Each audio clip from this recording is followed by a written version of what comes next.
Good morning or afternoon.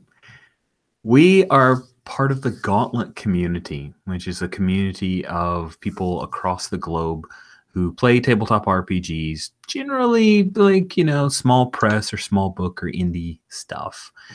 I am Rich, and I'm the GM for Star Wars Saturdays. And Star Wars Saturdays in 2018 is going to be different RPGs every month, but they're all set within the same Star Wars canon that we are creating together.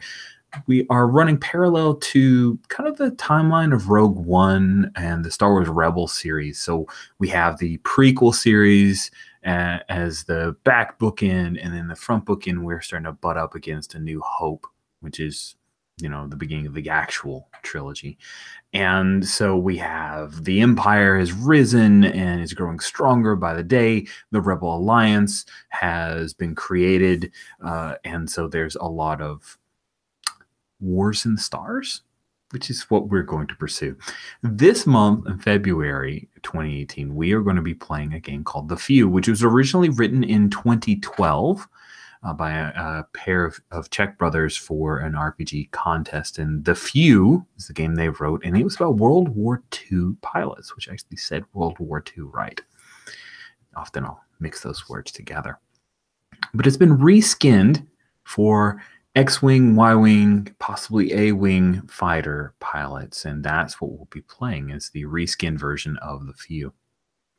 And so far we finished our first mission, which was called the Diversion, where everybody had gone to the Wendig system to rescue, in particular, one target out of a Imperial holding facility, and that turned out to be successful. You guys have come back.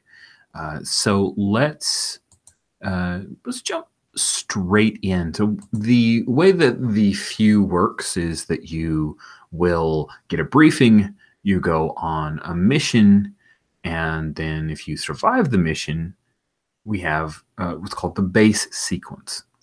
I actually see a lot of parallels to Night Witches in the two different phases, but this is definitely a scaled down, which I like. I also see the base as very similar to refresh scenes in Lady Blackbird, which is one of my favorite games in the whole wide world. So this makes me happy. The reason for the base scenes are, number one, to give you some context of why, what your characters do between missions, a little bit about their lives, and also mechanically, at the end of each base sequence scene, we'll set a target number. And that target number, if you succeed, you can recover some of the things that you may have spent in your previous battle. So if you took a statistic into debt, which you can do to get a reroll, you can clear that debt. If you used the Force, which gives you a bonus and a roll, then you can replenish that use because it's an on or off for the Force. So I know that we have two characters that did use up some of their resources in our last battle. Reng went into debt for piloting, and Sorguk used up her access to the Force. Did anybody else? I didn't see on the stats, and I couldn't recall, Blaze or Steve, if you guys had used up any, gone into debt or used the Force. I didn't think you had, right? I don't believe I did, no. So great. I'll tell you what, if you are successful in your base sequence, I will allow you to gain advantage for at the start of your mission. That way you get a benefit for making that roll and doesn't just feel like it's die rolling for no effect. And if you fail at these rolls, it means you don't recover, and there could be some fictional impact as well. Base sequence scenes are pretty wide open. It could be talking with other characters. It could be going to visit friends, family. It could be pursuing a romance. I've got a little bit of setup before we go into base sequence that may cue a couple of things. We get to see you in your downtime. And there could be some challenges that happen there because the closest city is kind of a hive of gentrified scum and villainy. Imagine Naboo as run by Hutts is kind of the way that I envision New Tech.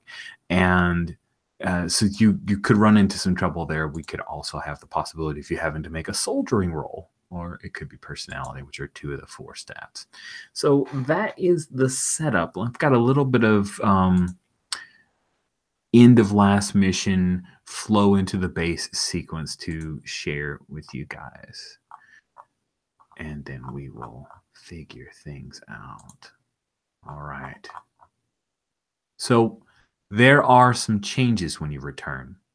Orders come from Alliance Fleet Command, and your fleet is now designated as Hope Task Force, with Captain Ikar Ratal confirmed as Task Force Commander, promoted now to the rank of Commodore. New reinforcements and pilots arrive. The Foxfire Squadron, which is a Y-Wing squadron, moves to New Tech on a Skella from the Outer Rim territories, and you get some reserve X-Wings. With new pilots saved from Wendig to pilot them, Commander Carr decides to revive one of the squadrons that was destroyed at Tark, which was a mission before we began our story. And Commander Carr, she has revived the Checker Squadron and has kind of filled in those ranks with the pilots that you guys had broken out of the Imperial holding facility. Flagship Hope is still undergoing repairs, but Emerald Wine is already operational. Now, rumor has it that Commodore Ratal has enough forces to prepare a bold and very dangerous mission. But for now, you have a little time to catch your breath between missions. As I discussed during the base phase, you gain personal scenes, access to do a personal scene. If you have ideas of scenes with civilians or families or other members of soldiers, Marines, technicians, part of the Alliance, great. If not, then I'm happy to make some suggestions. And feel free to include other player characters in your scene if it seems appropriate. So we are going to, I'll kind of go down the line. We'll do each of the scenes. Hold on a second. Okay, cool. All right, just got a note from Christian. And yeah, he has to.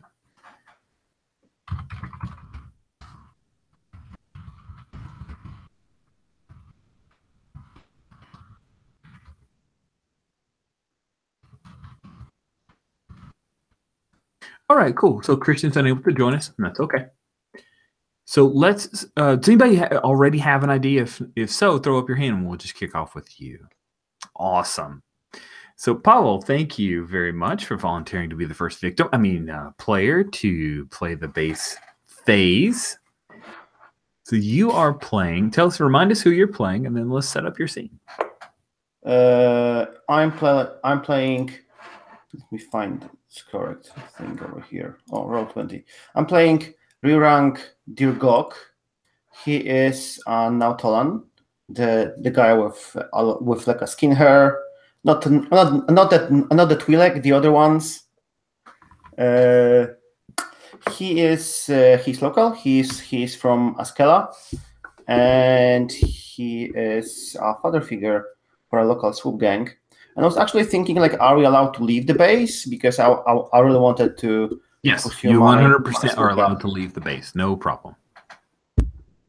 Yeah. So I totally imagine that the scene that I want to have is. I wonder if you have some Nautolan's names over here. I should have some Nautolan names. Name and species, Nautolan. I don't have Nautolan names. I can get that for you, though. Because I totally imagine that there is, like, since there are plenty of Nautolans on this planet, I imagine that there is, because as I said, a father figure, not actually a leader. So I imagine that as I returned from this mission, I got into a scene with the current leader, who is just angry that I'm not there, I'm not riding with the gang, and just wants me to, like, permanently leave this swoop gang. Oh, that sounds cool. I like it a lot. I'm grabbing some names here and dropping it into our I keep wanting to say Excel, but it's actually a Google sheet. And I will just do this. Ack. Those are gigantic. Hold on. Paste special values only. There we go.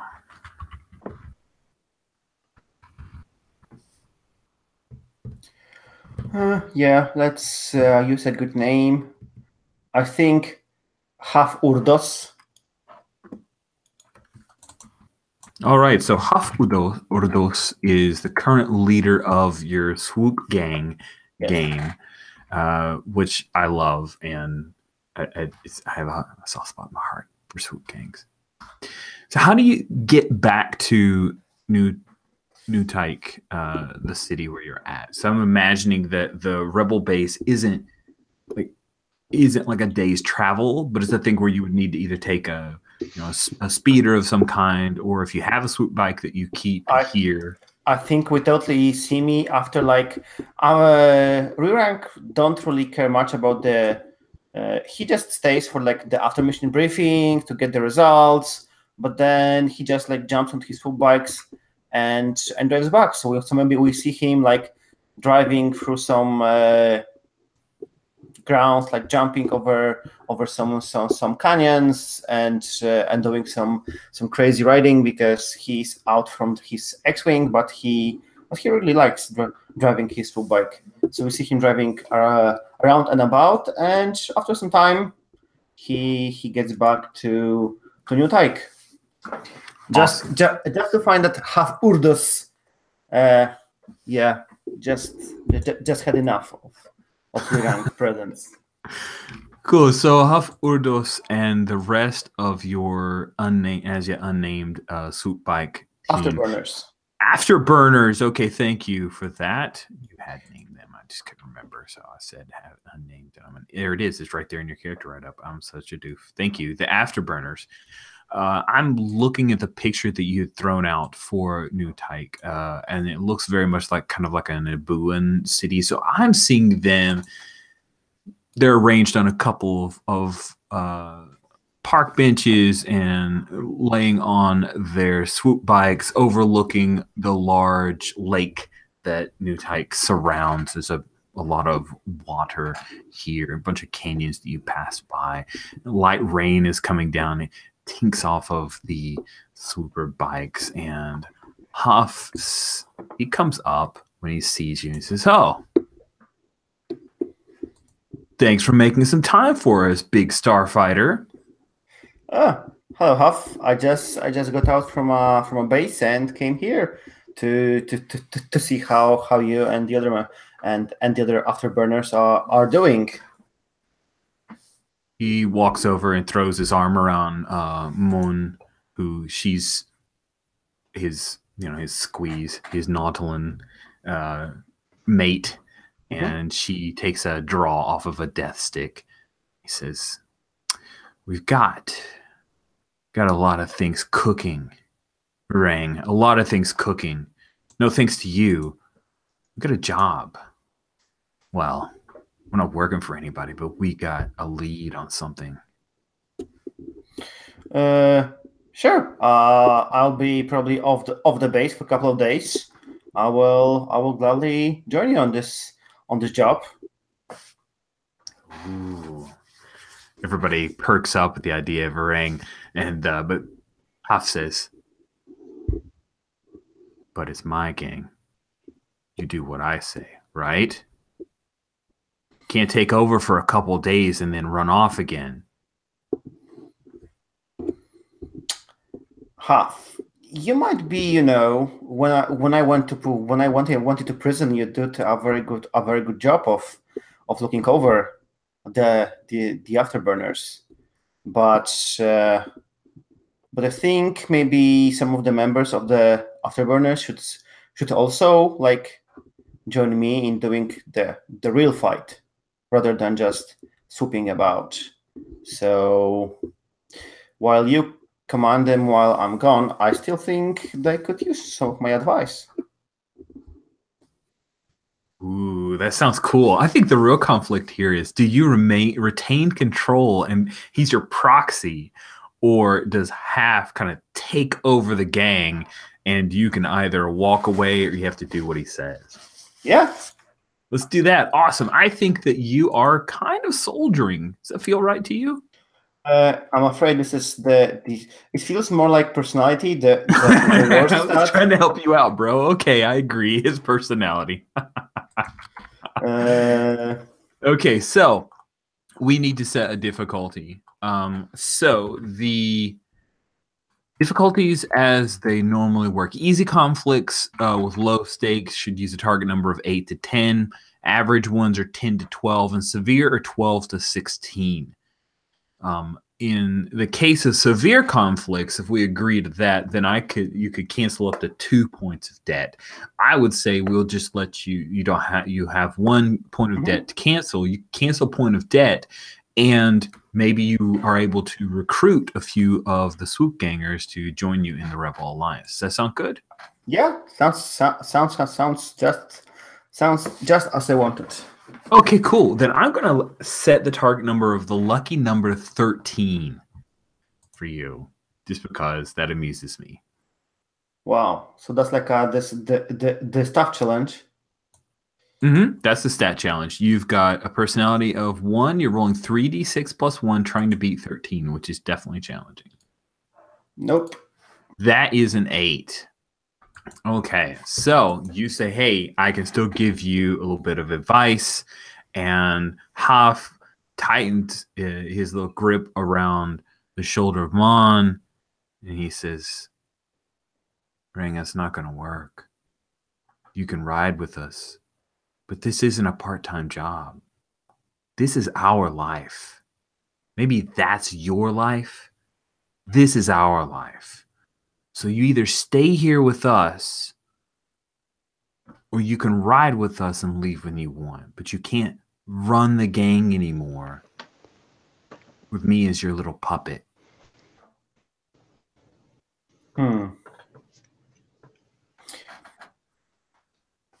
Yeah. I assume that we see the other gang members like staying behind.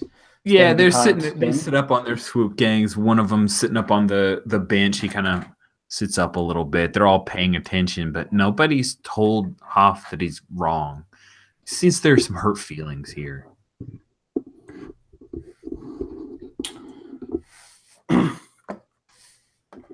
Yeah, I think we see Rirang like sad, looking at all those members of his gang, and he says, "Yeah, I guess you deserve it. You run the gang while I'm gone, so I guess you are the full leader now. And I'll just probably go grab some beer." And we see Rirang just turn, flip his like leather jacket and goes off, jumps on his swoop bike, drives through the lake, and probably like goes to have a beer on his own. Nice. So he goes to have a beer on his own, and the last thing we see is the kind of cherry red swoop bike of Mon, Hoff's girlfriend, as she comes up and finds you at the lake with your beer, and she hops off the swoop bike and starts coming over towards you. But we'll end the scene there. We don't know exactly what that was about. Cool. Awesome. So you do not recover the stat out of debt, but that's okay. So, Tomes, do you have an idea for? I have an idea. Cool. Remind us who you're playing, and then let's set up your scene.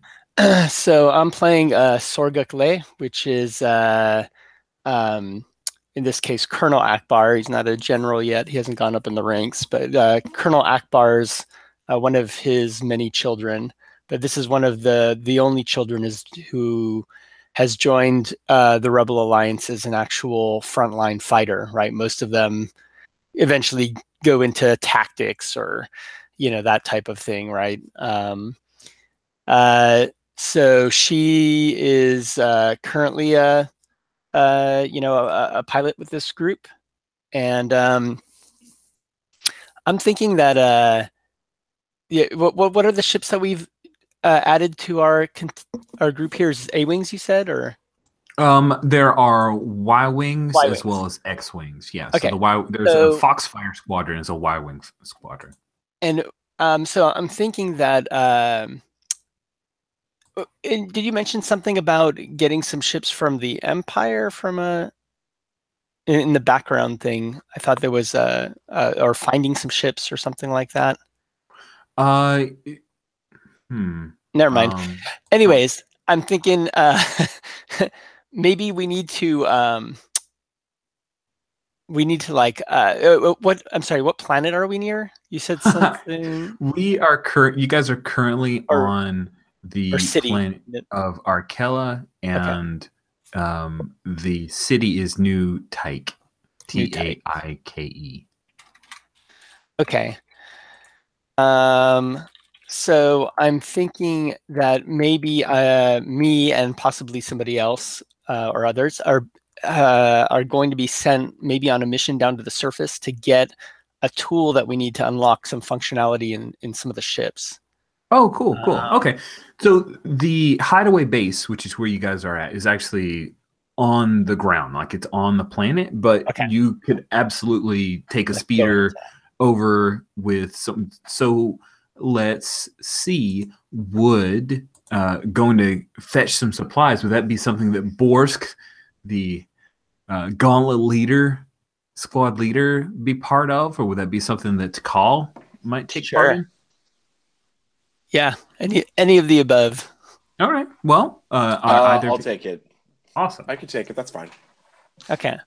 So I'm thinking that there's two things here. One is we're looking for I call it the Y-cert vibro key, which is an object we need to unlock, some functionality in these Y-wings. And I like there's somebody out there that we know who's kind of, like some scumbag, somebody in the town who would probably be able to have these. So we need to go see if we can purchase or finagle it, or, maybe pressure him to give us one of these objects. Right.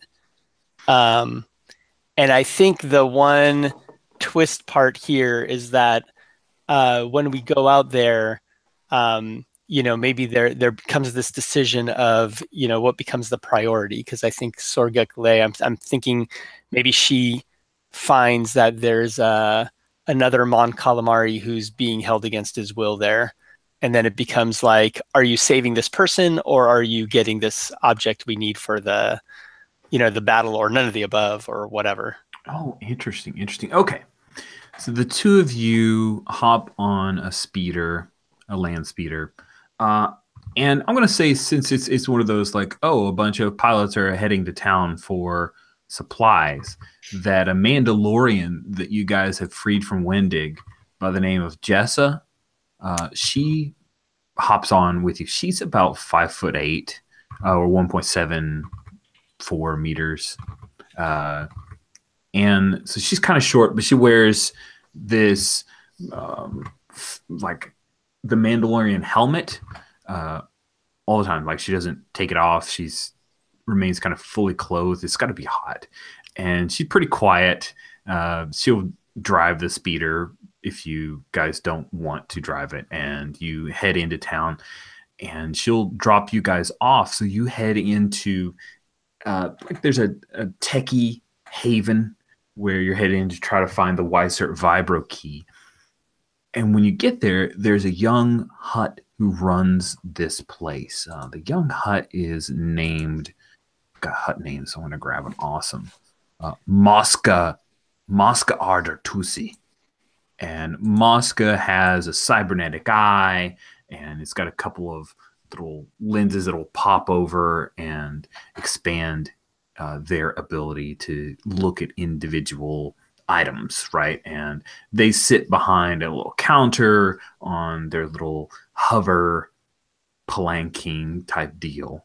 And you see that there is a Monkal who is in a grubby tech uniform, but he's got, obviously looks like a collar, like an electro collar around his neck. And you can see that his fingers are very dry and he's been worked hard. You can see there's a bunch of along his eye ridges. There's just some deposits and the like from being worked too hard, too long, too dry. And Bosk, you come in with Sorguk, and this hut says, "Oh, now of course you guys don't identify yourselves as rebels, right?" Muska says, "I'm Muska. You want some tech? I got your keys. You want vibro key right here." He holds it up and it's on a string, like a thong string of different keys. It looks like that's not the only thing you hold on the end of a string, Muska. He looks over. Oh. You mean that one? He's indentured. 10 years. How much does it cost to break indentureship? I'm curious. Many credits. I see you came in on a speeder. You traded for this one? Even up. I look over at Borsk. I'm like, nope. Not even a little bit. Huh.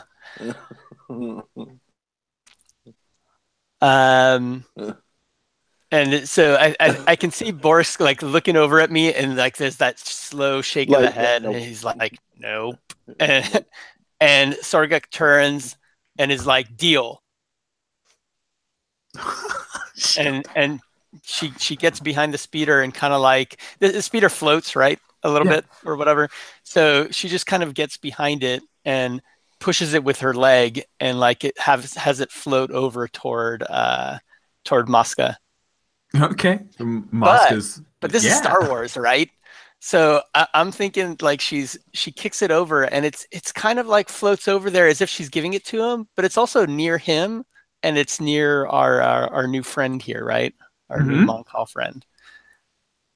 And she flips some signal to Borsk in the back of her, the back of her, back of her back where Muska doesn't see it, right? Oh, like a follow my lead thing. That's right. I think you are.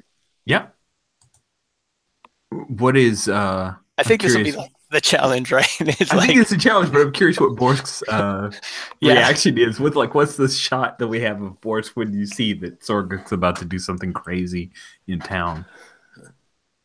I try to keep my composure, but I'm very disappointed right now. You're gonna get talking to. Awesome. I think since you're about to draw down on somebody and you're trying to work with other teammates, I'm gonna let this go with soldiering, because there's probably gonna be some shooting and some hitting and some stuff. For sure. I wonder what given it's Star Wars, like Borsk is probably like, I can see him whisper shit under his breath, but like it's not shit, right? It's Apudu. Actually, yeah, it's like Apudu, but the shot is more like it's composed with my hand going towards my holstered weapon in my back, hidden away. It's like, oh shit. Yes. We'll go with a target number of 11. So, does anybody need the link to the Roll20 to get in? I saw that Let me grab that again. I can throw it into our chat. Yeah, let's do that. I have to say, I'm going to have to stop the terrace apartments. It's far too tranquil for this gunfight about the sheriff. I'm so relaxed right now. Your target number is going to be an 11. You are rolling 3d6 plus your soldiering of 3. Okay. Shoot, am I looking in the right chat? Wait a minute. I can flip between Roll20 and the other. There you go. There we go. Oh, got it. I've got to remember, people on Apple can't see the text chat in Hangout anymore because Google hates its own stuff. It's like the only logic Oh wait, so that was the roll 20 join thing, right? That you sent? Is that what you sent me? Yeah, that should drop you into the roll 20. We're going to try to use that. Is it easier for you to just use the rolling room? I can link you that instead. Oh, I'm just trying to. Oh, there's the roll 20 thing. So once I'm in there, what do You can Oh, click there. Got on it. the chat, which is on the right-hand sidebar, furthest left. And Yep. And then, what do I do? It's a cool macro. Yeah, and I will write it here. And you got a soldiering of 2. Is that right? Yes.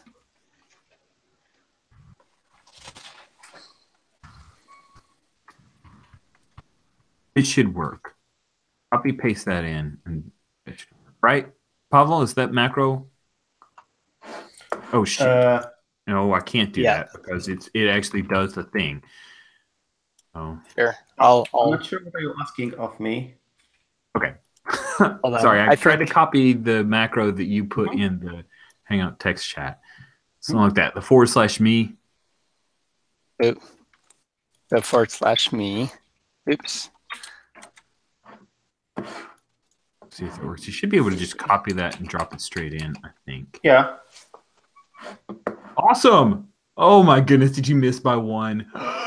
You missed by 1. So did it automatically in yours? It just says soldiering. The soldiering took it from my, like, I didn't have to put a number in there, right? Right. You rolled 2 + 5 + 1, and Okay, then it added a 2. So right, 2 cool. + 5, 7, 1, 8 + 2. So you got a 10 against the target number of 11. Right. All right. So yeah, the two of you kind of talk for a little bit. You're gonna pull a fast one on the hut, and oh, I've got an idea. So we barely, I barely don't do it, right? Right. So total Star Wars style, right? We start pulling off this thing, and I go up there to kind of distract the hut while Blaze is getting his blaster ready, and we basically, like, there's that whole sequence of we grab our new friend here and throw him on the back of the speeder bike, and some shooting starts going off. But like just before, like, and we're actually like flying this speeder thing like in the room, this big audience chamber, right, that he's in, or the workshop or whatever. So there's all that kind of like madness. But just before we go out the door, we don't have the key, right? And he's got the hut's got the key in his hand, right? And but we swing by and like grab it out of his hand, like in total Star Wars style, right? Mm-hmm. As people are shooting at us, and we get away, and we're like, yes, and we've got our new friend that we freed. But it's totally one of those, you get to the base and you hand over the key and like it's broken, right? Like, nice. Like, yeah, we got away, yeah, we got the key, but nope, it's not going to work out. So whatever we needed to unlock, we're not going to be able to unlock it, whatever this thing does. Sweet. Yeah, you hand off the key to Krusk, who is a Trandoshan, the lizard man guys. The Trandoshan is one of the chief repair techs. He looks at it and he says, this is not going to work. I got to fab a new one. Thanks for wasting my time.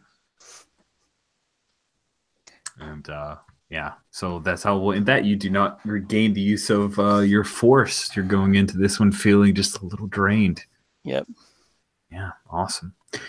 So Steve, player of the great performer to call, young pilot who has a few kills under his belt already. Pretty impressive. Pretty impressive, and you have the exciting city nearby. You could probably, go do what you escaped, right? No, you probably don't want to do that. Probably not. Although I'm trying to think of what the theme for the scene I want is. Okay. I know part of the background is that he's going to be performing for the children that are on base. Oh, that's awesome. You know, juggling for them, you know, some acrobatic work. And I'm just trying to think if I want I think I want the theme to be that he's, you know, having second thoughts of his new life, even with that success. But I'm not sure how to, you know, equate that into a, you know, proper challenge. I like it. I like it. Okay. You know, that's driven by him. Sure. So let's say, how does he perform? So we pick up the scene. You're already performing. There are maybe a dozen, 15 or so different kids of various ages, kind of the ages of the younglings from one of the prequels. You have some Nautilans, a Mon-Cal, a gaggle of humans, and even a little furball of a Wookiee. They're all watching you perform. So what is it that we see Tikal doing to entertain? He is juggling a variety of objects that are just like lying around, you know, like this, you know, work area. As I imagine, you know, most of the rebel stuff is, you know, work area here, there, and everywhere. Yeah. You know, so he's juggling, you know, like a knife, you know, a huge pipe wrench, and you know, someone's helmet, you know, maybe his own. You know, and just, you know, whatever they can, you know, find, you know, kids running off to, you know, find something, you know, to come in and, you know, throw to him to, you know, add to his, you know, variety of things that he's, you know, playing with.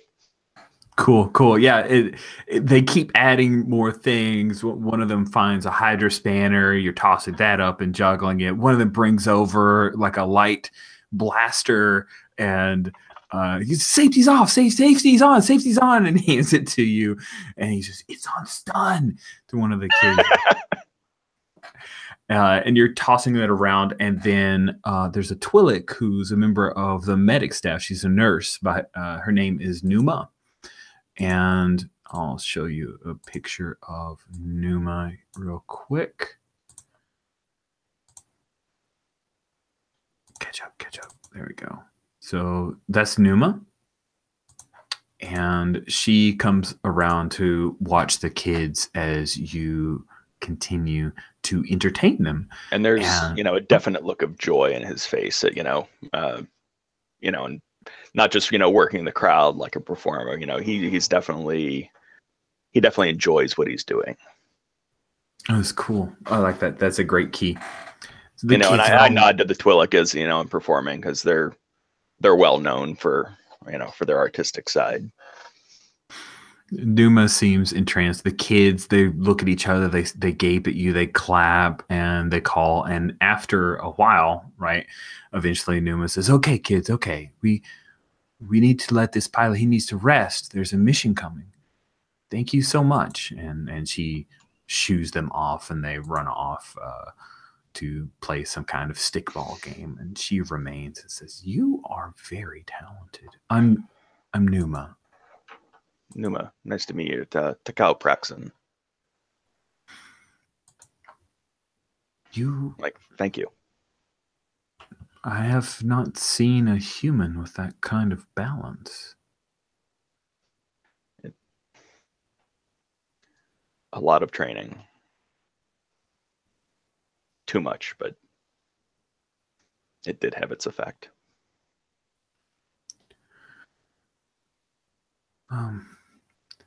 Why have you left that life for this one?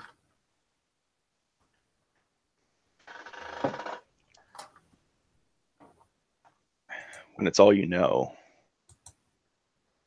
and you're worked, you know, 8-12 hours a day training, life outside it's always more appealing. Sereno was okay. It had its issues. You know, everyone knows, you know, Dooku, but and my family was decent. They were good to me, but there's so much more to the world than the inside of a, you know, tent or an arena. And I needed to see it. She nods. I understand. I hope that you get to see more of it. And then let's have you make that roll. I think this seems like it's a, we'll call it a relatively easy roll. Does that seem fair? Yeah. So we'll set a difficulty of 9 for this, and it's personality. Anything personality? Yeah, definitely personality. So you can just type in /R3d6 plus 2, and you're shooting for a 9. Well, you should replace this plus with whatever your skill is. The what? Yeah. Let's replace +2 with whatever the value of your skill is. Yeah, but his personality is 2. I think I know what I'm rolling. Is it 2? Yeah, I guess it is 2. Ooh. Let's see.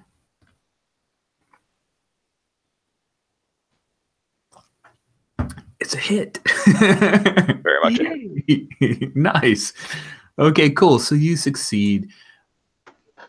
And that time that you spend entertaining the kids, doing something that you love, talking about why you're here, it refreshes you. And I think it's partially also that, you know, I realize those kids have, you know, a lot less than what I had, and, you know, that I'm able to help them. Awesome. You know, that, you know, I have, and I could be needed more here besides just, you know, piloting a ship. Nice. I like that a lot. Last but not least, we have Borsk.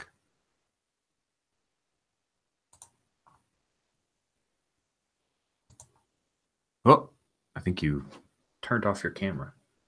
Blaze, you okay?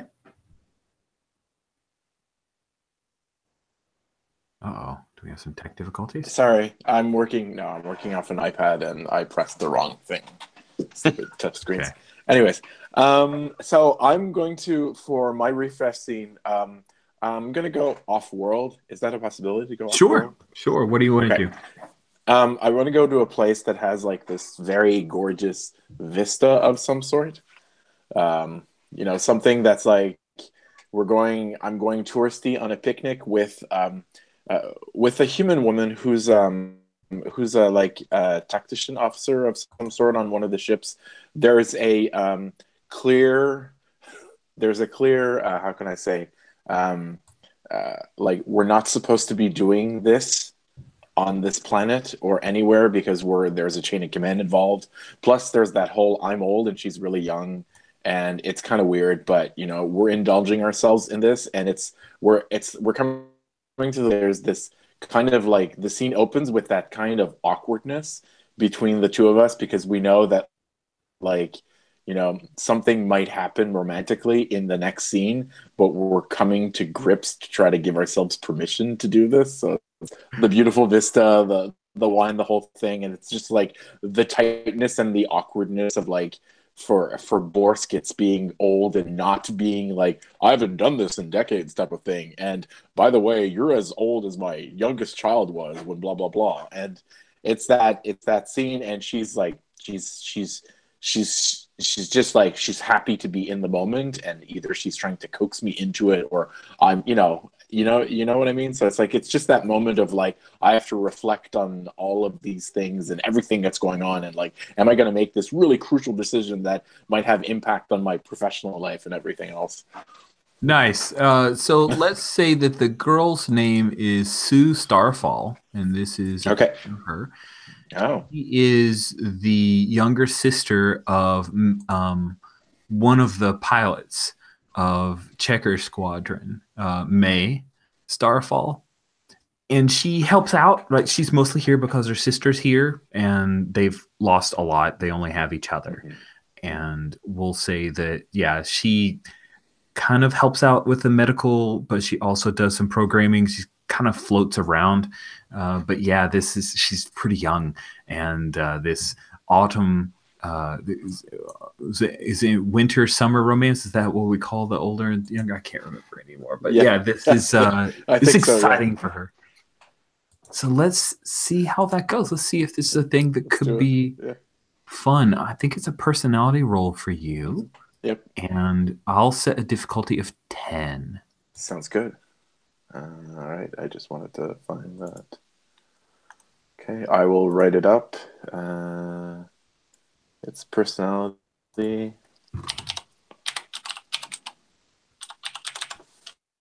And if you put it in the chat on roll 20, then it'll actually roll for you. Or you can do it in the... And it's a +1. And I'll say what as me is... what would we call this? Like, what would we call this? Me as flirting? Sure. All right, let's do that. All right, and paste. Personality 1. Okay, I've got an 11. Awesome. So you succeed.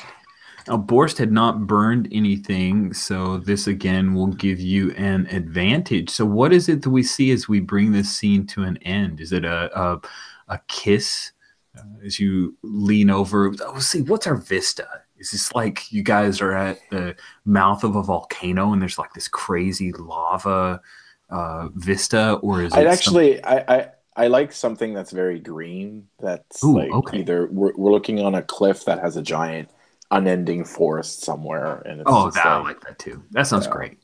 Yeah. Maybe it's got to have some like huge, weird creatures walking in the foreground, like a herd of dinosaur-looking things, right? Yeah, like things with legs, but they also have like bodies filled with helium, so they kind of float while they're walking. Just like bounce around. That is very Star Warsy. Awesome. And so, do you guys? Is this a kiss, or is it a kiss and kind of... No, it's more like a hug. It's like I'm putting a shawl over her shoulders and I hug her tightly or something like that. Nice. Not too overt. Not too over. We keep in the Star Wars. It's PG, guys. It's how we PG, make guys. billions of dollars. We keep it PG. Awesome. That will bring us to a close for our base. We had both the people who didn't need to recover anything were able to get a little bit extra, and Rang and Sorguk, you guys failed the rolls. They were kind of difficult. Maybe those target numbers don't need to be quite as high next time around, but well, just notes for later. We are going to go ahead and take our first bio break here. Just make it a nice quick one, 3 to 5 minutes, and we will pick back up with the RIMC mission.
I'm back, but I'm going to snack in the background. Snack in the back. It's like getting stabbed, but with snacks. Snack attack.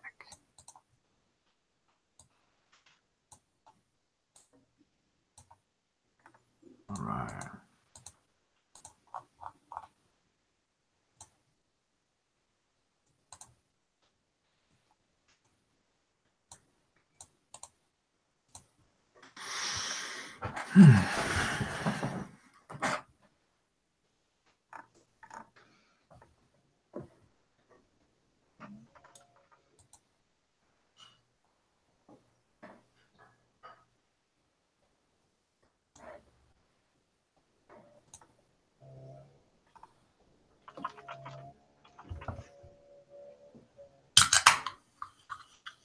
All right, cool. Tomer's back and eating, which is A-okay because I'm about to hit some block text. But this stuff makes me really excited, so I hope you guys don't mind. We start off with a few sharp notes of stringed instruments. It's the call to alert background music as the 5 members of Gauntlet Squadron, all in your orange and white of your starfighter uniforms. You guys all come walking in, and the briefing room is filled with people, from starfighter pilots to Navy crews, ship captains, Alliance intelligence personnel, Marines, and technicians. Whatever's going on, it's big. Commodore Eker, without delay, Ratal, starts the briefing. Gentle beings, as you are aware, the scope of our operations is limited now, since our only capital ship, Hope, is damaged. We need more ships to take the fight to the Empire, so by stars, we will go and without delay take them. There's a roar of approval that fills the room. Broad smiles on the faces of the rebel personnel, and the Commodore waves his hand theatrically, and behind him appears a map of a star system. This is the Ramsey system, where Braxton Sector Naval Academy is located. As many of you know, it is a local institution training crewmen cadets for the Imperial Navy, with the Empire-wide Imperial Academy system. Such training takes 1 year, at the end of which officers enter the fleet with a lieutenant's commission. The top 5% of Academy graduates on completing the course are qualified to train as TIE pilots. Promising cadets are allowed to enroll at one of the elite naval academies, with graduates potentially rising to the rank of TIE flight leader or Star Destroyer captain. Many of you who are present today learned their trade in similar facilities scattered around the galaxy before you found the right way. He pauses for a moment, and his Mon Calamari expression turns into a bit of a smile. The reason why I'm telling you all this is that Braxton Sector Academy owns 2 old Venator-class Star Destroyers that are used for training purposes. These cruisers are now considered obsolete by Imperial Navy, but our armament of Venator-class cruisers rivals Victory-class Star Destroyers. Imagine it. With both cruisers and Hope, we would be able to face an Imperial-class Star Destroyer in regular battle. He pauses again and lets the idea sink in for a while. And then he continues. Both these cruisers were also retrofitted for training purposes, so they can be manned by relatively small crews of cadets. Droids and automated systems are in place to make that happen, which means that small teams can swoop in, overpower their crews, and without delay, steal those damn ships. The whole room explodes with enthusiasm. Rebels jump up out of their seats and clap, overwhelmed with jubilation. Commodore Ratal knows exactly what to say to get to his subordinates. He nods and he waves to Lieutenant Salar of the Alliance Intelligence to step forward. I can disclose now why we went to Wendig 4, even with limited information about the situation there. It was a risk that paid off, because we went there to get one John Greer. For 20 years, he was supervisor in that Sector Naval Academy before he was jailed for bribery and skimming of credits. He had a lot to tell us. It turns out the Imperials didn't change access codes in the Academy for years. Usual laziness and sloppiness that will serve us well, because we are now in possession of those codes. Information about our attack on Wendig 4 was kept secret and was censored from most of the information channels. We're fairly certain that no one in Academy is aware that we snatched Mr. Greer and had time to change the codes. He grins wolfishly and continues. We have also managed to obtain a few Zeta-class shuttles. Because we have the access codes, we can manage to get both cruisers under the guise of a supply mission. Major Lomaxes and Marines will overpower Imperial crews and cadets, while prize crews from Hope will man the stations and get both ships moving out of gravity well of the planet to jump to hyperspace. Commodore Vital takes over again. It's unlikely that both cruisers will get away from Star Destroyers located in this system without anyone noticing. So this is where we come in. Most of the fleet, Promise, Bashir Rose, Purgle, Emerald Wine, Last Dime, and Hapan Bell to be exact, with our X-Wing and Y-Wing squadrons, Gauntlet, Ragtag, Checker, and Foxfire, will jump to the Rimsey system and make sure those carriers get away. If all goes well, there will be no battle and we'll only have to chase a few TIE fighters away, but be prepared for everything. We're leaving in 2 hours. Pack your things and good luck. So, everyone has been prepared. Gather up what you need to call the Twi'lek medic, the nurse, Numa. She was able to she's at the kind of the edge of the perimeter of the briefing, like standing by a doorway. She's not invited in, but she was eavesdropping. And when you come out, she comes up to you excitedly. She says, one of those two destroyers is the Intrepid. Do you know the history of the Intrepid? No. During the what they call the Clone Wars, the Intrepid was part of the Republic Navy. It was the flagship for General Isla Sakura. She's the highest ranking officer of any Twi'lek in the history of the Republic.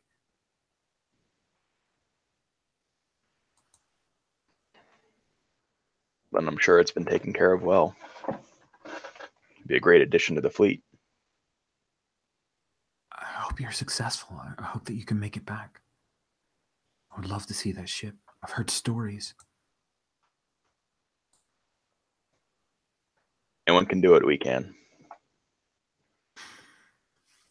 So you guys all get ready, and you're now in the hangar bay where crews are all prepping, fueling up. They got the winches that are lowering your R4s and R5 units into your X-Wings, and you see Commander Carr. She's in her orange pilot flight suit. It's got her flight helmet under her arm. She does not look very well. She looks pale, weakened. She actually leans against her X-Wing as she addresses you. You guys are pretty sure that the medical staff, the scuttlebutt is she's not cleared to fly, but nobody's mentioned it to her. She looks around at all of you, and as well as the gunners that have gathered, ready to go into the Y-Wings. She says, "We're all going in with the rest of the task force. We'll be short one pilot because Grov, Ragtag Squadron, didn't return from recon of the surroundings. We're not sure if he crashed or was forced to land outside the base. We already know that the desert terrain carks up sensors, but we're not sure what happened. I will be flying as Checker leader, and our job is to protect the fleet. Despite Commodore's optimism, there are a lot of factors and variables in this plan. If something goes wrong, it could be very, very bad. Don't get me wrong, it's a bold and cunning plan, and if it plays out, those two cruisers will be tremendous assets. All I'm saying is, stay vigilant. Watch each other's backs. We're leaving in 15. May the Force be with you." And with that, she turns and starts to go up her ladder, and a member of Checker Squadron actually comes and tries to play it off, but is giving her a boost to climb up the ladder and get into her X-wing. Yeah, I'll sidle up to Borsk. I'm like, should she really be leading us on this? No. Like, I mean, I haven't learned much about, this whole mess, kind of, waving to the, hangar bay, but I think that falls to you on the chain of command. And I walk away.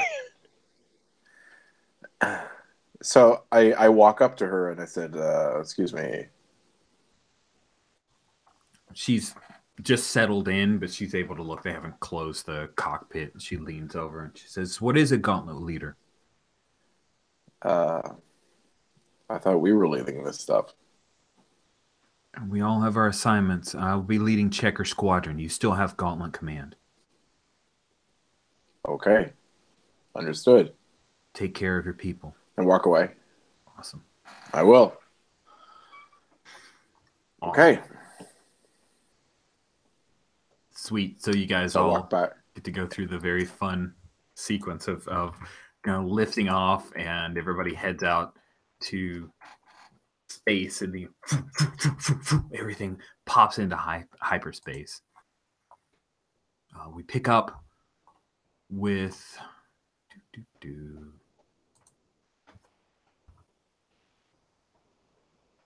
after leaving hyperspace, everyone is disoriented for a few seconds as usual. After that, Commodore Ratal has moved his flag to the frigate Promise, which is a Nebulon B frigate. Hopefully everybody is in roll 20, so you can get an idea of what is going on. So the Promise is a Nebulon B frigate, and then there's also the Hapan Bell that is within that little area. So I'm going to move everybody to a picture in just a minute, but I've got a little bit more setup going here. Status, Mr. Graham, Ratal calls. Mr. Gahan, who is the captain of the frigate Promise, says, "Already on it, sir. Both cruisers are coming our way. Both are transmitting our codes. They identify themselves as Intrepid and Resolution of the Alliance Navy. It worked, sir. It really worked. There's also 2 Victory-class Star Destroyers, Malicious and Vanquisher, an old friend of yours from Bavran, chasing both cruisers, but they're too far to intervene at this moment. They've launched TIE squadrons, sir. There are other ships in the system, but nothing within 1 light hour. We've got them by surprise." Commodore Ratal's face appears a shadow of a smile, and he broadcasts to the task force. "We'll close upon the captured cruisers and escort them out of the gravitational field of the planet, then jump out.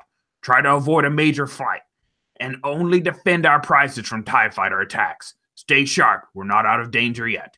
Ratal out." In spite of his warning, everything looks optimistic. Both Star Destroyers are close, but shouldn't be able to stop your new ships in time. However, every delay could prove deadly. In the very moment when Commodore Ratal realizes that, one of the operators looks up from her monitor, and with terror in her eyes, she reports, "Interdictor-class heavy cruiser in Quadrant 4, sir. I repeat, Interdictor-class heavy cruiser in Quadrant 4. It jumped to the system a few moments ago. We're not sure if it was a trap or dumb luck, sir, but wait, we're getting readies. Oh, the energy surges. They're powering up gravity well generators, sir. They'll be able to prevent us from jumping to hyperspace in just a minute." It appears for a split second that Commodore Ratal is frozen, doesn't know what to do. Everyone on the deck watches him, the faces of the rebel personnel. But then the Mon Calamari moves with calm determination and activates the communication panel. "Change of plans. We're going all in. We have to hold off enemy capital ships until the Interdictor-class cruiser is destroyed and we can escape. First half of Foxfire Squadron is designated Foxfire Alpha, and second, Foxfire Beta. Checker Squadron and Foxfire Alpha, designated Hope 1. You are to attack Interdictor-class cruiser and without delay eliminate its capacity to hold us here. Success of the whole mission depends on it, Commander Carr. We'll buy you time to do that. It will take 30 minutes for the second Star Destroyer to get into combat. We'll worry about it later. Gauntlet Squadron and the rest of the escort ships, designated Hope 2-1. We're to follow the flagship Promise into battle, attack formation Diamond 6. We're going to attack that leading Star Destroyer head on and prevent it from catching up with our captured starships or destroying them. We will hit them hard. We'll keep hitting them until we can escape. Ragtag Squadron and Foxfire Beta, designate Hope 2-2, detach to the main force and attack the leading Star Destroyer. Starfighters will provide cover for bombers on trench runs.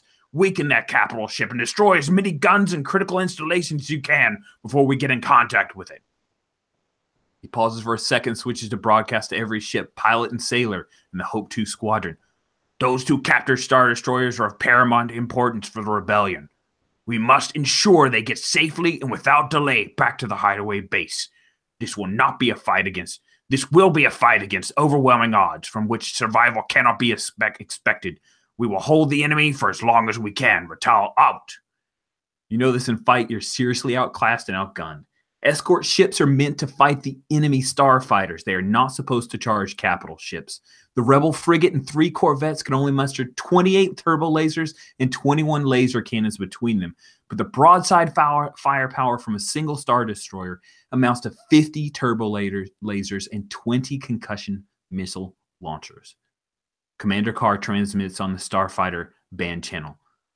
All right, team, our snatch and grab operation just turned into a full-scale battle where the odds are against us. Unless some miracle happens, Commodore Ratal is sacrificing himself and his escort ships to ensure these cruisers can't escape. We will hit hard and make the Empire pay. Not one of you will turn from this fight, do you understand? I'm with you, the Force is with you, and this battle will shake the entire galaxy. Be proud to have been part of this. Rack up your kill count so you can brag about it to me back at base, because I guarantee I will be proud to hear it. Over the main channel, the escort ship captains give simple acknowledgments of their orders in calm voices. All of them are willing to put their lives on the line for freedom and the rebellion. The Commodore looks around his bridge as everyone aboard calmly carries their orders. There's no panic. A few faces of younger servicemen are pale, but there is clear determination, and most of all, defiance in all of them. He addresses them with pride in his voice. If this is it, and we're about to die, then I couldn't have asked for a better company. It has been an honor to serve with you all. All the personnel on the bridge stand at attention and salute. The honor has been ours, sir. Then he says to the captain of the Promise, we're not dead yet, but if it comes to that, we will go down fighting. Mr. Gahan, you may open fire when ready. So I'm going to switch everyone to, I think I can force everyone to this. Do you see the overview, which has the totality of the battle that's going on? How do I make people get to this? I'm sure I would do it. There is a open pages and grab this like player stack. Oh, grab the players. Okay, awesome. I will grab you guys. There we go. Grab the players. Boom. Okay.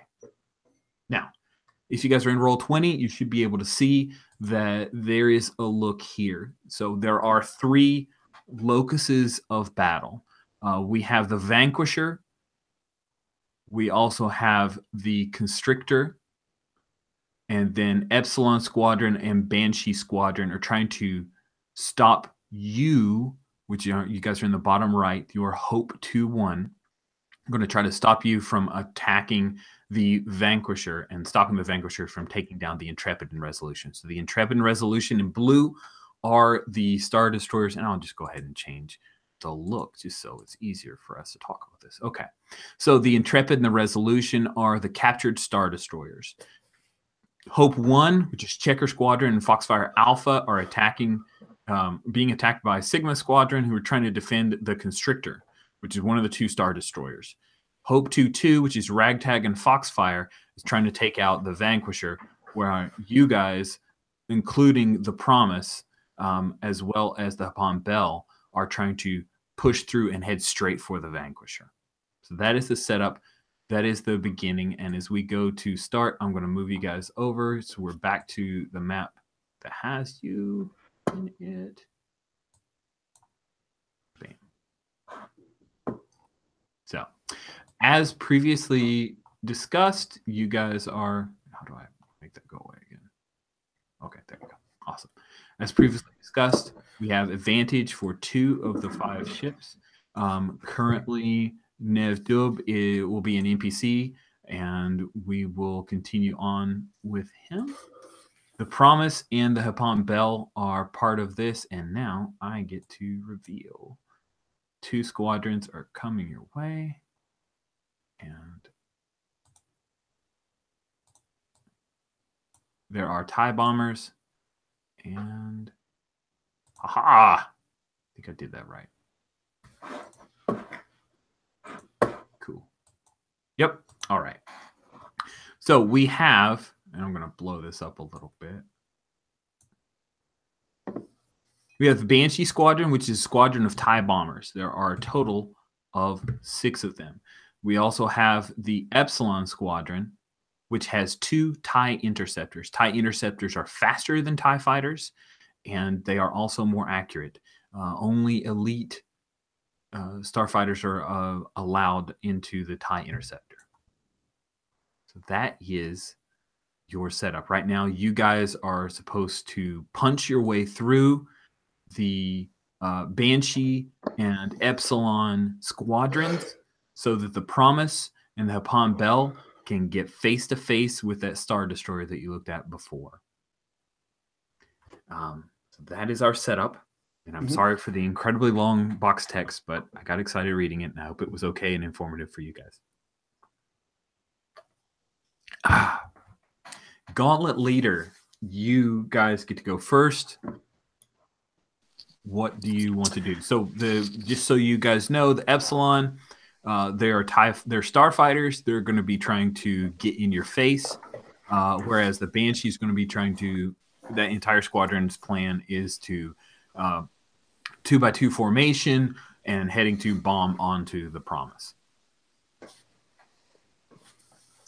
All right, so Gauntlet Leader, I'll take.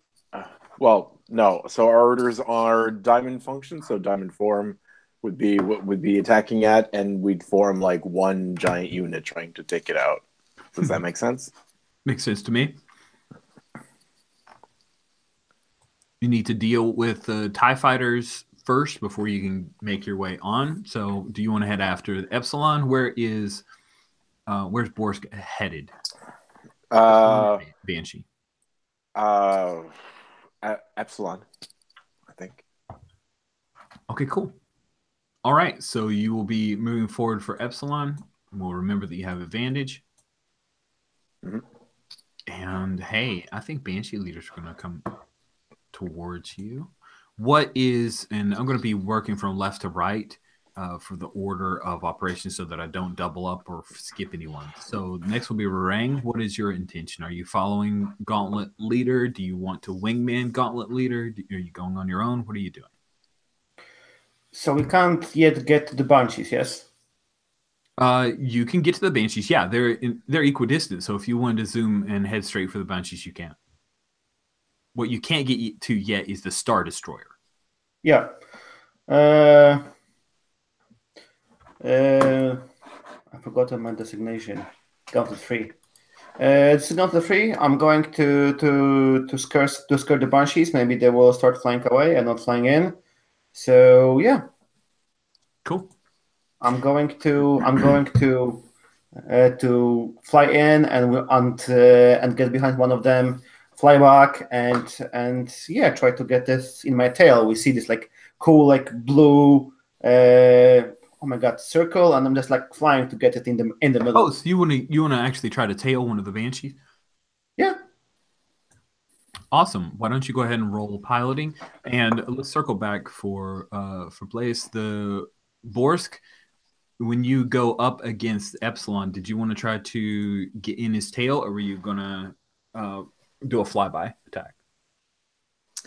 I'll try to get in his tail and knock down his engines first. Okay, awesome. Let's have you do that then. Please roll your piloting as well. You can use that advantage to try to get in. All right. Okay. Sorry, I'm typing in the thing.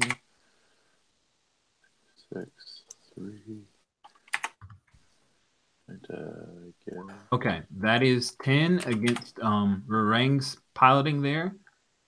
So you have locked on. You are currently tailing. Let's see, you've got Banshee 2.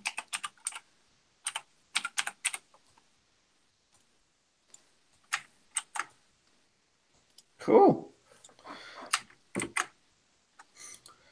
Those items are so small I can barely read them. tailing. If you look over here to the right, you can actually blow stuff up and make it Yeah, smaller. I'm like on 100 zoom and I have to. Yeah, but it's cool that you have them. I have color as well, so while you can't necessarily read tailing, you see an arrow and you see blue. So hopefully that'll tell the story. It's perfect. I like the word perfect. I never hear that. That's awesome. Borsk, you are trying to tail Epsilon, and now I get to roll for Epsilon as well. Yeah, sorry. Yeah, it wasn't shoot. It was tail Epsilon, but I had advantage, so I forgot to add that on. Okay, cool. So we'll take away your advantage. That +2 just gets you to where you're tailing, so that is perfect because otherwise it would have been a tie. Ooh, good. All right, so you're tailing the Epsilon leader. Next, we have Tikal. What do you want to do, Tikal? You're muted, by the way, Steve. Borst didn't give a specific order, so No, I didn't. I am going to join him in trying to break up Epsilon Squadron. Okay, cool. So do you want to head towards one of the Epsilons yourself? Yes. So, as I'm headed in that direction, I'll definitely try and tail one. Are you brave enough to take on an interceptor? Or are you going to try to tail one of the regulars? I'm brave enough. I don't know if I'm skilled enough, but I'm certainly brave enough. Oh, let's see how this goes. Go ahead and I did, launch, a salvo that, destroyed a, Vindictor last time. But I've heard that. I heard that indeed. Yeah. Yeah, I think most people on the base have probably heard that by now. All right, beat a 13 with your piloting, sir, because that's what that TIE interceptor just rolled on you.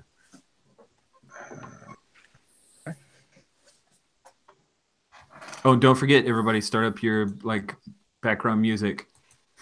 And the advantage is +2 or +2.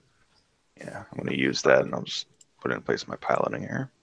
I've got a cheat sheet that I made in hopes that you guys it will make it easier for everybody. And that is enough with the advantage. Dude, I did not see that happening. I was like, you're screwed. But yeah, you got it. Nice work. Oh, man. Sweet. And then last but not least, we have Sorguk. Okay, so these the bombers, what are they called? The ones on the bottom? Bombers? Yeah, TIE bombers. Their goal is to what? Just go and attack the Promise? Is that that's their plan. The TIE bombers are going to be they're traveling in 2x2 formation. Like this is going to be coming up in wing manning for this when these guys are all paired off, and they're going to head straight for the Promise and drop bombs on it to blow it to hell. All right. Is there something I could do to delay them? Like, just fly through to cause kind of a little bit of chaos or something? I imagine so. It's a chaotic kind of thing. I think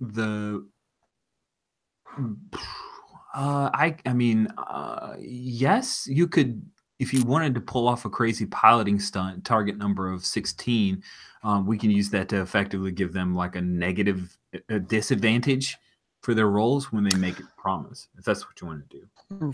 Right. I'll fall in line for the time being. I'll just do something similar here where I will try to just tail one of the regular TIE fighters. Okay. All right, so you're going to tail a regular TIE fighter. Sounds good. And by regular TIE fighter, I assume you mean one of the bombers? Or well, there's the 3 over there. Uh-huh. You're just going to tail one of those guys? That sounds awesome. Yeah. These two. So those guys generally will probably try to attack us, right? Whereas the bombers are heading straight to the Promise and trying to do their thing. Exactly. Okay. All right. So go ahead and roll your tailing. These guys only get. These roll really well. Shoot. What is this format again? Oh, here we go. So I do, it's the same 3d6, right? Uh-huh. Piloting, whatever. Okay. My piloting is 2. Oh man. Oh, so close. You want to So go in close. debt? No. That's actually a pretty good roll. Your chances are awesome. That guy got a Acer's roll. Sweet. So if I go in debt, what does that mean? That gives me It a means plus you or reroll. reroll? Nah, I'm just gonna deal with it. Okay. Deal with it, sucker. Okay, here is what's happening for the Imperial round. We have the wingmen here coming up to try to form these guys. Actually, you're tailing. So here's what they're going to do because they weren't wingmanning yet. Both of these Epsilon forces are going to tail you. So I'll real quickly ask to call as you see Epsilon 4 come up behind you. If you're going to tail Epsilon 2 and maintain your tail, he's automatically going to get a lock on and get a plus, basically get a bonus to hit you next round. Or you can break off and the two of you can make a 1v1 piloting roll. So do you break off or are you going to maintain the tail and try to take out Epsilon 2? No, I think those are two separate things. What do you mean? That's the TIE fighters still need to succeed at tailing roll. Because break off is like our action. Okay, so here's what I see. Wingman. Okay, so if the pilot has a wingman and starts tailing an enemy, they get a +3 bonus. Hold on. A pilot starts tailing a TIE fighter that has a wingman of its own. The shooting is decreased. Wingman cannot provide a shooting bonus to a bomber. Damn it, I was just reading this. It's in there somewhere. I don't remember where, though. Ah, damn it. Okay, tailing an enemy. Okay, yeah, it's chasing an enemy off. It's the second paragraph. Okay. Roll the pilots. Yeah, okay. Sesame, the attacker has been shaken off. Okay. Extended. Pilot tails an enemy starfighter and another enemy fighter tries to tail him. He can choose how to react. Either he can decide to keep his own tailing, in that case, enemy tails him automatically. There is no roll needed. Or he can choose to discard his own tailing, and in that case, react on a tailing attempt. Both players roll as usual.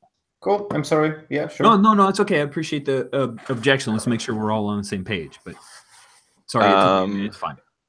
I will break off because I don't think I want to be part of a TIE fighter sandwich. You do not. Cool. So go ahead, and we're going to give a piloting versus piloting roll. Mm-hmm.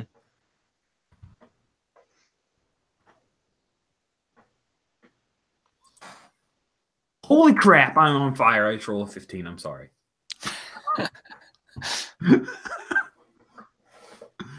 Oh, and if you ever want to roll as your character, you can just do the as type thing. That's how some people are rolling as themselves, in case you didn't know. Is it 11? So I think he's behind me.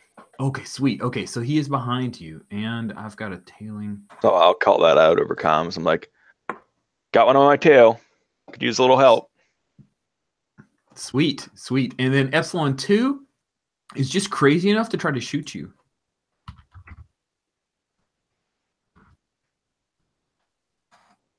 You are shot.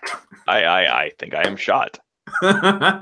Okay, so to call, what we would do here is your bar 3 is just your health. So your shields have been taken out. So here's what happens. You tail in behind Epsilon 2. Actually, Epsilon 2 was tailed, so it would have had to have flipped. So he did an Eppelman. Is that what it's called? Eppelman?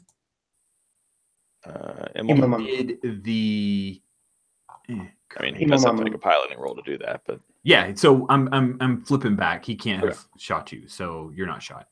Because I just realized that is 2 actions at once. So instead, what he's done is flipped around, and his bonus for piloting is actually a +2. But okay. So he is not tailing you. You're being tailed. You're not shot.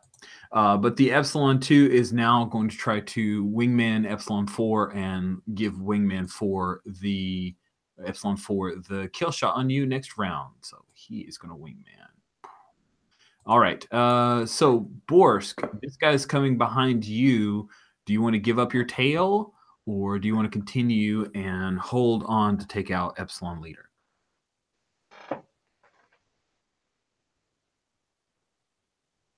Blaze, You are muted. I will break away and go on wingman to someone else. Okay, cool. So you're gonna break away. He's still gonna try to tail you. So go ahead and give That's me a piloting roll. Sounds good. Almost said 11. That would not have been good. I've got an 11 to tail you from Epsilon 5. Give me a second.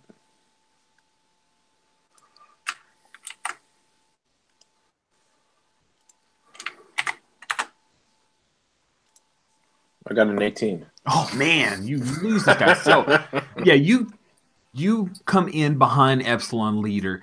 Leader, he's calling. You catch him calling over the comms, and he says, "Epsilon 5, get this man off of my tail." And then that guy tries to dial in, and he's trying to line up his reticle, and then you just veer off so fast that he nearly zips ahead into Epsilon Leader. And Epsilon Leader, what are you doing, Epsilon 5? I'll have you on a report. Sorry, sir, sorry. And he veers, and he veers away. I'm doing all kinds of hand gestures. They look great. So, Boris, you're able to break that tail. So I roll. So my action is to roll and try to create a X-wing sandwich with the ones that are tailing Tikal. Oh, cool. So you want to come in and try to wingman Tikal? That's your next round action? Awesome. Or are you trying to tail? Where do you want to tail those tails? Tail the tailers? Oh my gosh. It's like a super long conga line. Is that what we're doing? Yeah, because that might force one of them to break off. Yeah, absolutely will. Okay, cool. So your intent in the next round is to do that. I gotta still go down the line here. So Sorguk, you were going after Epsilon 3, and he's just gonna fire at you. So let's see if he can pull that off. Sure. Ooh. Amy! I mean, bummer. Sweet. So, you try to tail Epsilon 3, but he moves far too quickly, and then he's able to orient himself around, and he fires off a couple of wild shots. You see the red beam lasers go, and they and your R5 unit. Wow! And your shields are down. So you have like the arcs of electricity across the wing and the manifold, but you have not taken any full damage yet. If you take damage, then you actually, even if you survive, first of all, you'll get negatives for the rest of the fight. And even if you survive the fight, you have to roll to see if you can pilot your way back. So low difficulty number, but the minus is still hurt. So that's going on for Sorguk. You get hit. Next, we have Rang, who is following Banshee 2. We have Banshee Leaders going to come around. He's slow as Christmas, so he's going to try to tail you because he's not going to be able to tail anybody very well, but he's not going to leave one of his guys out in the cold. Do you give up the tail? Nope. You're going to hold on to the tail? Okay, cool. So he tails you. Next round, he's going to shoot you. We have this pair of Banshees that are going to be going against Nev Duab. And then we have some more Banshees that are moving forward and heading towards the Promise. I'm going to say this one's broken through the line at this point, but that's only one. And you hear from Ratal, not one, it's a pair. Ratal says, Gauntlet Squadron, continue taking out Epsilon and Banshee Squadrons. We will handle these two bombers. So now we roll back around to the new round. At the current set of the new round, Borsk, you can come in and tail and go ahead and take a shot on either Epsilon 2 or Epsilon 4. Epsilon 2 is the TIE Interceptor, right? Epsilon 2 is the TIE Interceptor. That is correct. Okay, I will do that. Give me a second.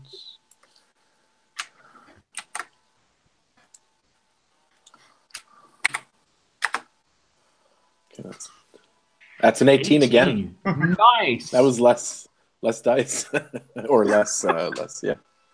Sweet. So you dial in, and you're able, because Epsilon 2 is wing manning for Epsilon 4, he gets taken out. So what does it look like when you, Borsk, take out Epsilon 2?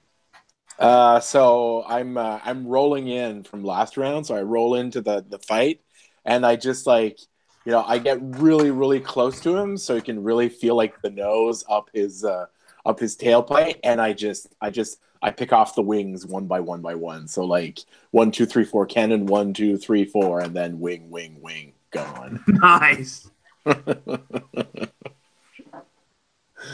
And then I end the move like advancing towards the tie that's in front of me.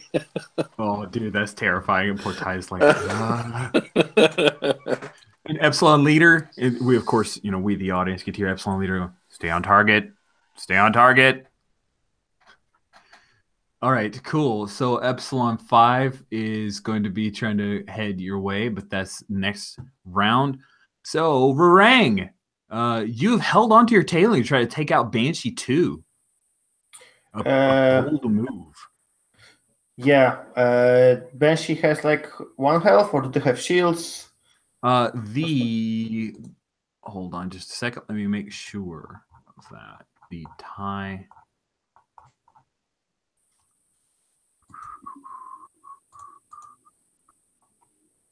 TIE bombers. TIE bombers have a stronger hull but no shields, so they can withstand 2 points of damage. Well, then definitely I maintain the tail, and I fire a torpedo. Oh, nasty! That is awesome. Cool. You need a 16, but you need an 11 because you're tailing.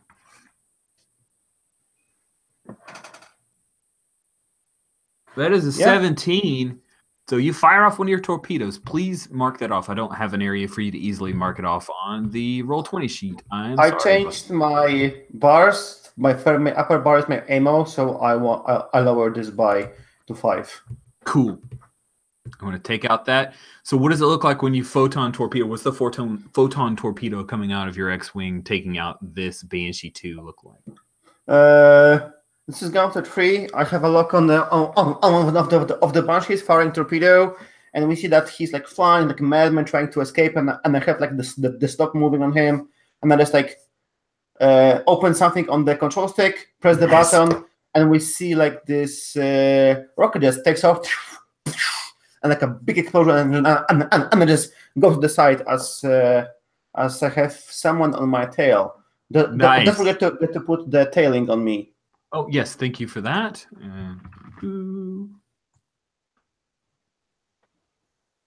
Sweet. Yeah. You get that tone. Ooh, and then bam, you fire away. And Banshee 2 goes down to Rarang. To call. You are currently being tailed. I know. You can ignore the tailing and hope that Borsk saves your can. Or you can shake. I think I'm going to try and shake it because, I certainly can't shoot at him if I'm worrying about my tail the entire time. All right. Why don't you make a piloting roll? He's a regular TIE fighter, so he is not as good of a pilot as our Wicked. Pretty solid. A 12. You got a 15. You shake the tail. Cool. How is it that Call shakes the tail? Is it the kind of thing where he does very extreme maneuvers, or is he just really jittery? He actually, the TIE fighters, closing, and I actually decelerate and then just, veer off, in one direction, just as he's about to hit. So he doesn't have time to, match my speed or my vector. Nice. Yeah, we hear from... Of course, risking, the fighter itself in order to save my bacon. Yeah, well, what are you going to do, right?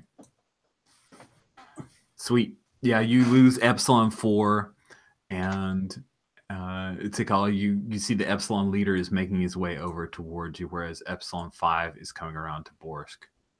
He's hoping to see. He's actually hanging back. Borsk, you're seasoned enough to tell that Epsilon 5 is hanging back in hopes that you tail Epsilon 4 so that he can get an easy tail and an easy shot. So he's just kind of hanging back and waiting for that to happen. So now we go to Sorguk. Sorguk, you just got hit by Epsilon 3. Yep, I think I'm going to just desperately try to shoot Epsilon 3. Sweet, you need a 16. Yes, I do. You don't have force, but you can go into debt if you fail. I can.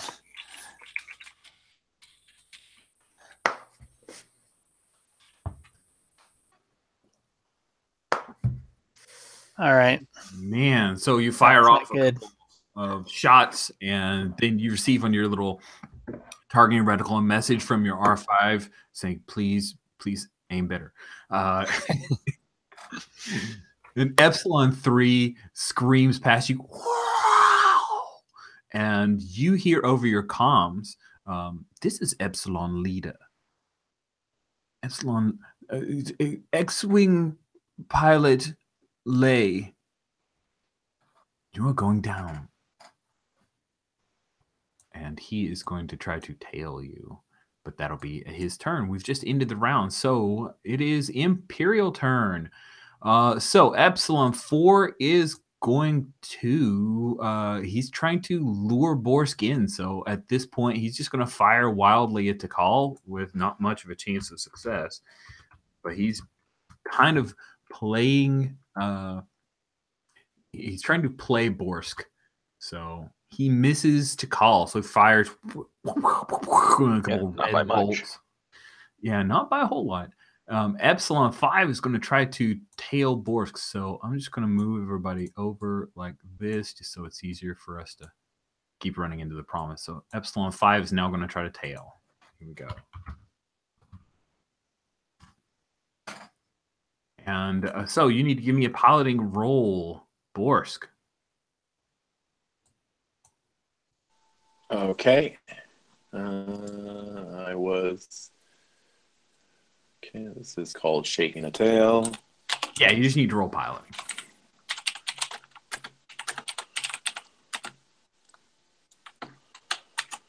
Okay. Sorry, I have a cheat sheet that I use. Oh, that's actually a 3. Oh, man. What the hell? Oh, man, I thought I had you. Okay, cool. So you shake Epsilon 5's tail. He's not going for it at all. All right, so then now we got to see what's going on with Tikal. I think that Tikal just shook the tail, right? So 4 did his thing, 5 did his thing. 3 is actually 3 has been ordered by Epsilon Leader to wingman for them, so to give them protection. And Epsilon Leader is going to try to get a tail on you, Sorguk. So give me a piloting roll while he does his thing. Beat a 15 or you are tailed. Oh my goodness! Somebody checked his die roller. It's a 5, 6, and 5. Awesome. So you shake the tail, Sorguk. As you see Epsilon Leader, it's one of those where we see the calm, gloved hands, and he's on got that really slick looking control deck, and he's trying to pull in the reticle, but Sorguk, you just move too quickly for him, and so he zooms past you. That is awesome. Banshee Leader is now going to fire on you, Ring. We've been waiting for this for a while. You gave him a free shot. So the good news is that he's a bomber. He's mostly made for bombing. Here we go. He's got a +5, though. I got to add that in. Oh, my gosh. Misses. So what? And the bomber misses you. Banshee Leader, he's pissed. But yeah, it's not doing so great. Okay, so Nevdub is fighting Banshee 3 and 4. So let's do a quick look at how he is faring. So Nevdub's piloting is a 3. He's a pretty good pilot. Let's see. He is rolling terribly. And let's go ahead and roll for our bad guys. Nope.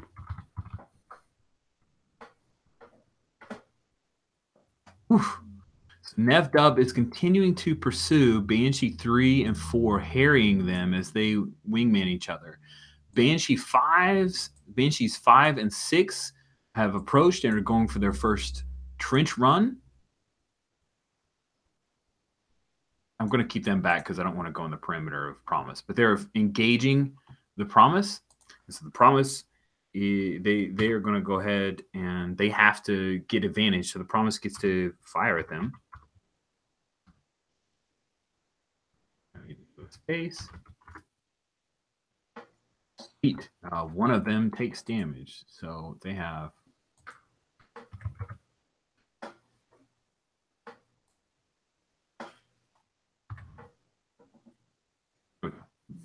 So Epsilon 5 or Banshee 5 takes some damage from the turbo lasers. And then we get to do the second battery to see if Epsilon Banshee 6, I keep saying it.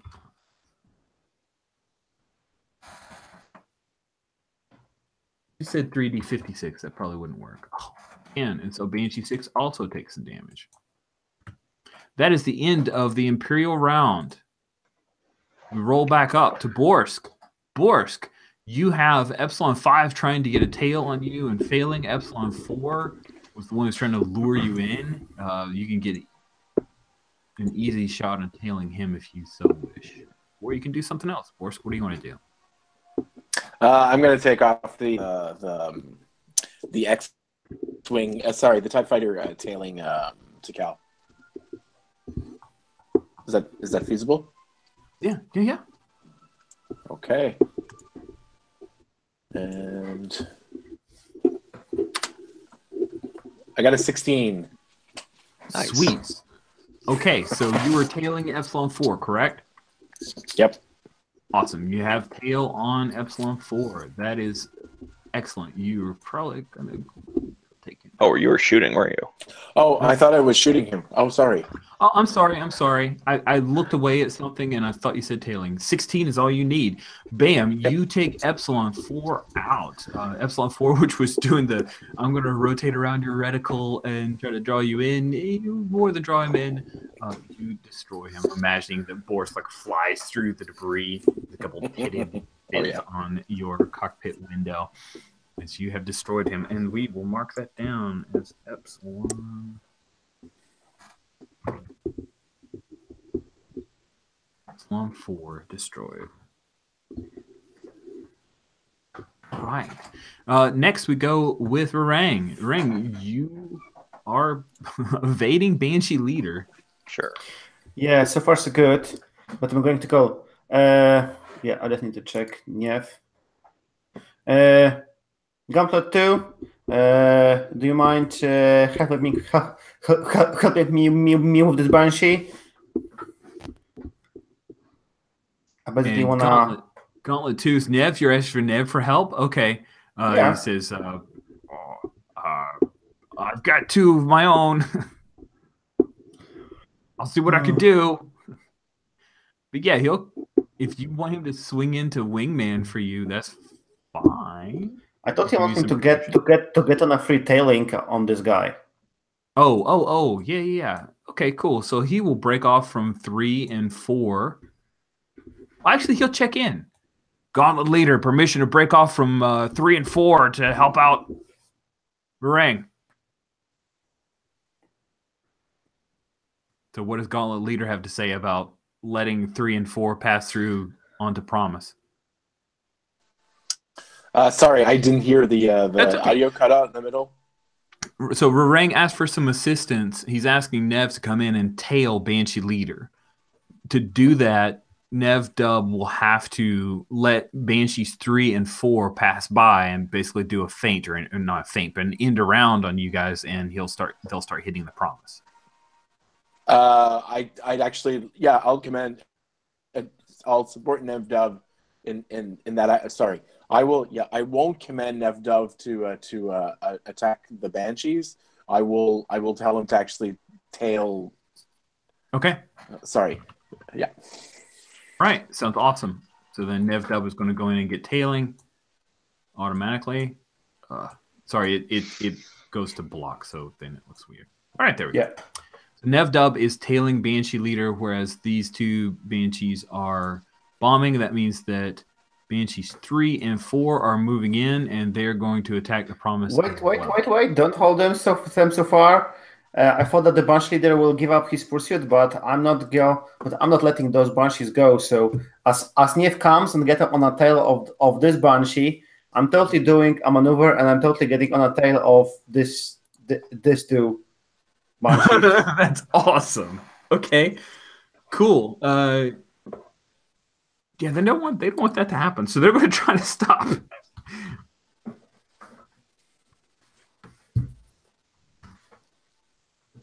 All right, you got to be a 13 to tail them. Yeah, I rolled 16. Jeez. Okay, let me go ahead and set that up.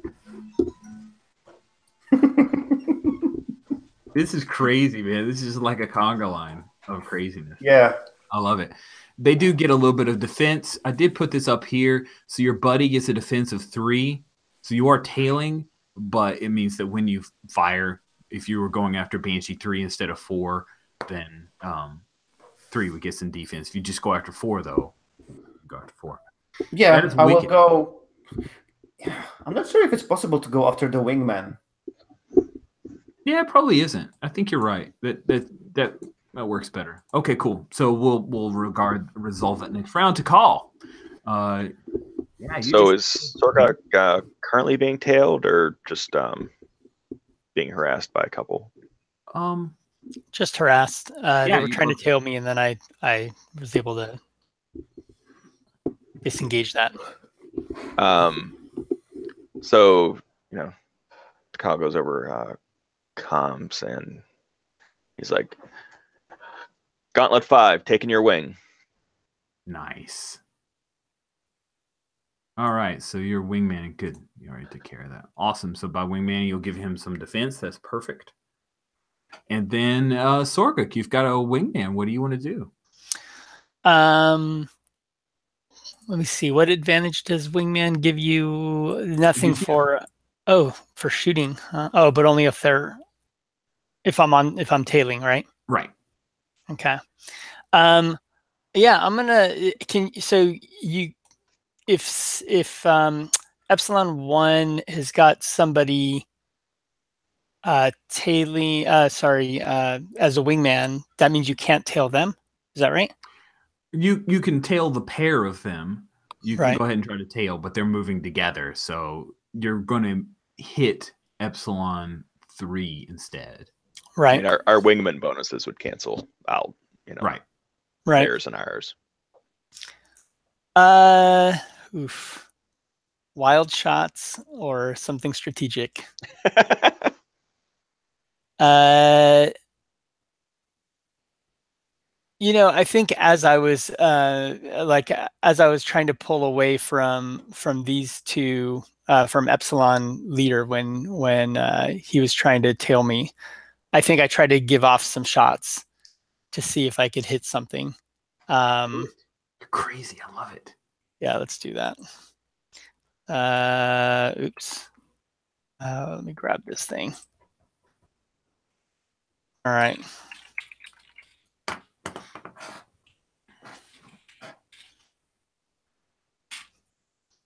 Oh, man. You're kidding. You even rolled really well. Only had advantage or something. I know. You can basically just give up a round and say, I'm trying to gain advantage and give yourself a +2 for whatever you want to do. Right. All right, awesome. So we roll around to bad guy's turn. Epsilon 5, seeing his buddy go down, he is going to fire wildly at Boris because he's pissed. He failed. All right. So then these guys are tailed, but they pull you in. So Banshee leader is now going to take another shot at Rang.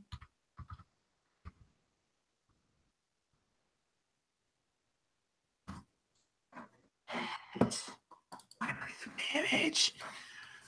Sweet. So the TIE bombers weapons are he has 2 fixed laser cannons, and then has big payloads. These guys are shooting proton torpedoes, but he does not shoot a proton torpedo at you. He is going to cause 1 point of damage that will take out your. Is that your first damage? So you already had shields out, right? Yeah, I just knocked down my shields. Okay, cool. So you just lose shields. Awesome. Got to do something about this Banshee. I'm doing what I can. I'm not building a day. Working on it. All right. I seem to have misplaced a couple of. No, that's right. Yeah, that's right. Cool. You were tailing these guys that were going on a bombing run. Here is what happens, Rarang. So first, Banshee leader hits you, and your shields go out. The second thing that happens is, if you recall, 3 and 4, as well as 5 and 6, all are going on bombing runs. 3 and 4 are both going to fire proton torpedoes. The proton torpedo does a massive amount of damage. The good news is, though, that while it is in space, like you can shoot it out of the air. It's like a big torpedo, so it moves kind of slow.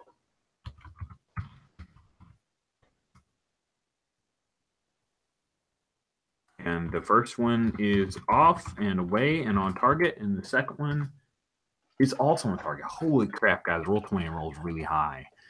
We have 2 proton torpedoes that are headed towards the Promise. If both of them hit and they're both set up on target, you have 1 round to do something about that.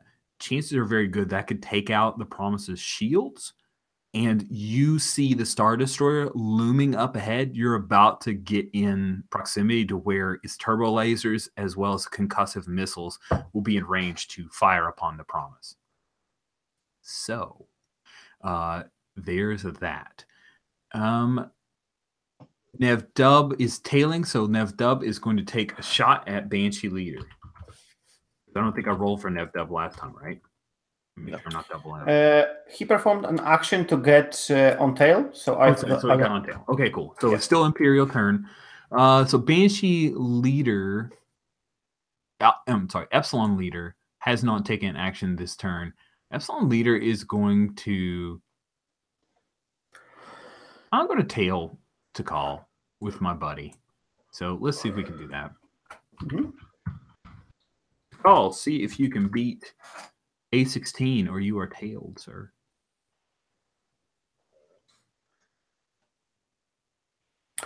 Do you have something to mark those torpedoes so that someone else can, so that we don't forget that there are 2 torpedoes in the air? Yeah, let me do that. I doubt 3 rank will do anything about it. I will just keep shooting, but maybe someone else wants to do something about the torpedoes. Let me real quick create a thing.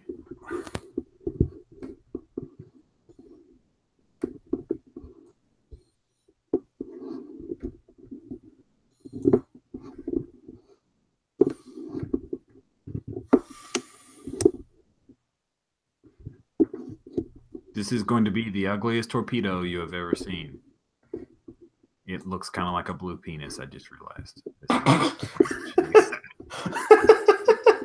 No, I'm going to look up a picture of a torpedo. Holy crap. No, I can't do that. My art skills will not.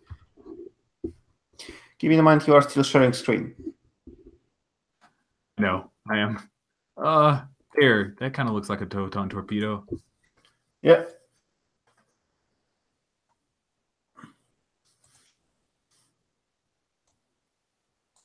I can load that in just a sec.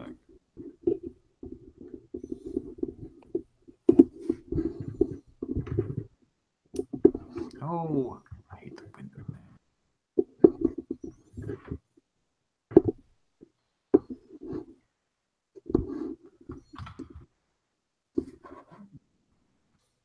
All right, cool. I'm going to add that to our gallery, and then we will drop those in so that you guys have an idea. Wait. Oh, crap.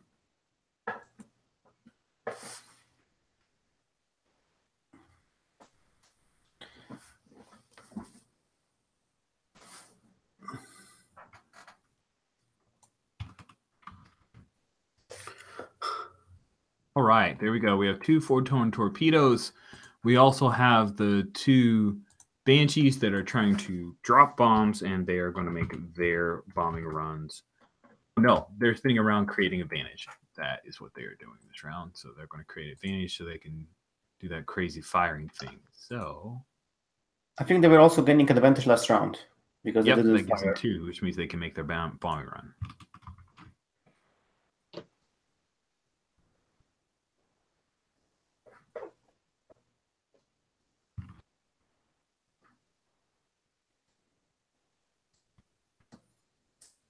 All right, cool. So we have 2 photon torpedoes. We're going around to be your round, guys. Oh, I'm sorry. Who fired photon torpedoes? the Banshees 3 and 4. So remember, this is kind of abstract, but Banshee 3 and 4, you tailed them, but they were headed. They had gone past Nev Dub because they. Because Nev Yeah, Dub I'm broke just off asking that to- if they fired, they are probably no longer winging each other. Okay, that is absolutely true. You know what? I think one definitely is going to stay winged, so we'll say there's 1 proton torpedo. That's a good point. Cool. Okay. Good. That is the end of the Imperial round. At the beginning of this round, you hear, "This is Commodore Ratal for Hope 2-1. We are in range. Open fire and engage the enemy without delay." "Yes, sir. Promise. All turbo laser and laser batteries available. Fire." "Sir, yes, sir. Opening fire." The Promise leads the rebel task force into battle. All batteries on board of ships are firing. The Victory-class Star Destroyer, finally also in range, begins to answer in turn with fire from all available barrels. Imperial cruiser is firing almost 24 concussion rockets, all headed towards the Promise, as well as the secondary here, the Upon Bell. Just want to bring that back into focus for us. The Upon Bell. Cool. So there we go. "Sir, we're receiving enemy fire, but our shields are so far holding. My specialist calculates we can endure it for 2 or 3 more minutes at the most." We start with Horsk, our leader of Gauntlet Squadron. You currently have a Epsilon 5 trying to get a tail on you. You see that Tikal and Sorgak Lee have a tail of their own from Epsilon Leader, and then a conga line of Rebel and Imperial ships that are going on. What do you want to do? I want to actually divert my attention towards the Epsilon Leader. Okay. And so, yeah, would I just try to pilot to try to tell them, or should I? You can just fire a shot if you want. You can try to tail. Cause he's tailing, you can automatically tail, and then next round you can fire on Epsilon. What's the advantage of tailing you'll versus be not hitting tailing? Epsilon 3. Oh. I'm sorry. Okay. We were both talking. Okay. Is there an advantage of tailing versus not tailing? Tailing gives you a +5. Okay. In that case, I will tail. All right, so you now have tailing as of the end of this round. Next round, you get a +5 to your attack. Sounds good. 2 trains of tailing. I know. It's crazy. Rank. We should come up with some new moves or something so that it's not just tailing, but I'm still kind of amused by this. Rank, what are you doing? Yeah, this is Gunfire 3. The 2 Banshees, I'm trying to... Oh my god, what's their designation? Zoom in. Epsilon 4s and 3. Banshee 4 and Banshee 3 just fired a photon torpedo toward you, Promise. But I'm going to take them down and ask this like Banshee 4 who just like fired the torpedoes trying to get a new lock. I'm just like getting this in my like blue screen and there's another like fire. Now eat this photon torpedo. Yeah, sweet. You can fire your own photon torpedo then. Go ahead, and you were tailing, so you get a +5. Let's see. Actually, it's +2 because he has a wingman, so. You're correct. But that's a hit. Wow. Awesome. So you take out the wingman here, Banshee 4.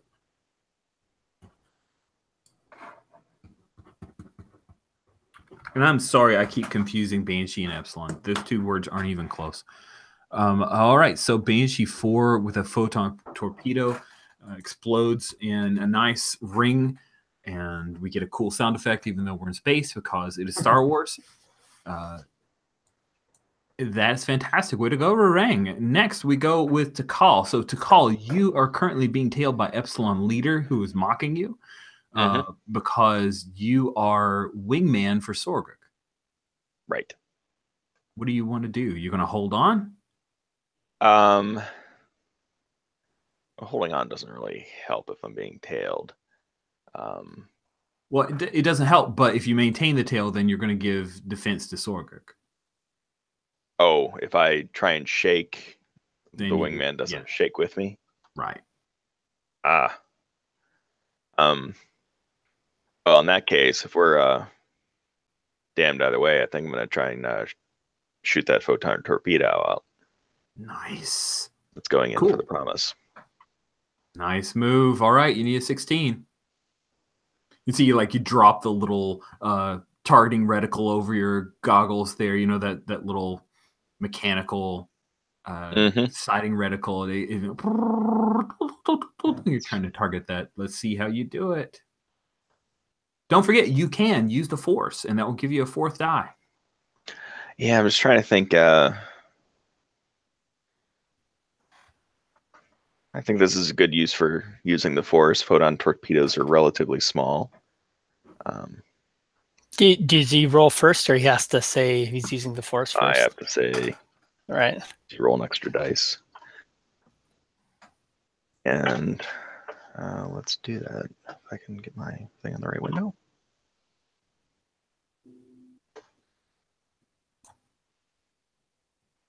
Oh, that's a crappy roll. Can I use the debt with the force roll? You certainly can. I think I will. All right, go into debt for shooting. Desperate times. Mm-hmm. Let's do it again. I'll figure that out after I do it. Yeah. Oh, man. Awful. You fire off several shots, and they just barely sail past the torpedo as it continues on towards the promise. So Sorguk, so close. Sorguk, what are you doing? I think we're both. I think we both got the same eye to the same issue. So, I'm doing the same thing. I'm just going to try to shoot that photon torpedo. Nice.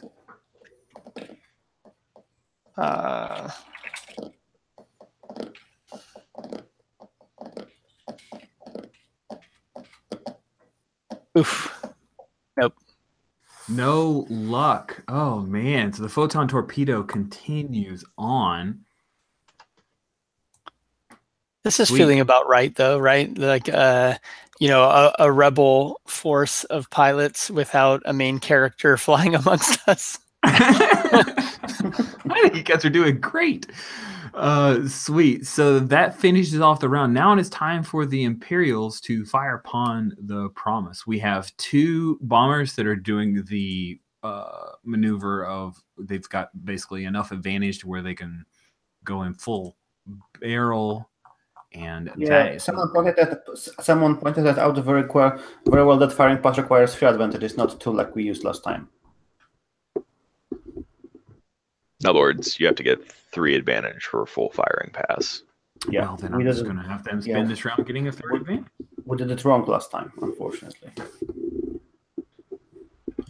I was kind of certain it just requires 2. Yeah, but then you get a +6 if.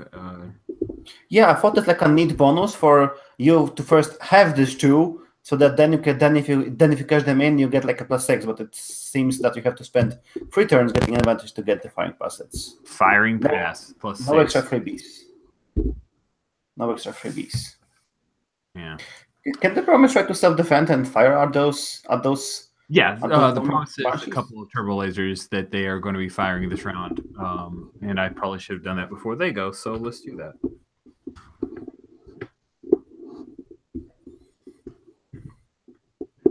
I do the correct /R. Yeah, I know. Miss, and third battery. So the hail of fire as these bombers come in along the top of the Promise, and they have enough advantage to take things out. The proton torpedo hits the Promise and hits it here. You can actually see several explosions on the decks here on the fore aft, port starboard, so lower sections of the Nebulon B frigate. And of course, we do the obligatory Star Wars shot inside as it explodes out, and several rebels who are wearing those gigantic helmets fall to the ground. And that photon torpedo finds home. So the Promise now is taking heavy fire, and the Hapon Bell is going to. Oh man, I'm going to have to do this to do that. I got to remember that. Okay. The Hapon Bell is going to move up and interject itself between the Promise and the Star Destroyer that has now appeared here, which means that it is going to be taking an obscene amount of fire.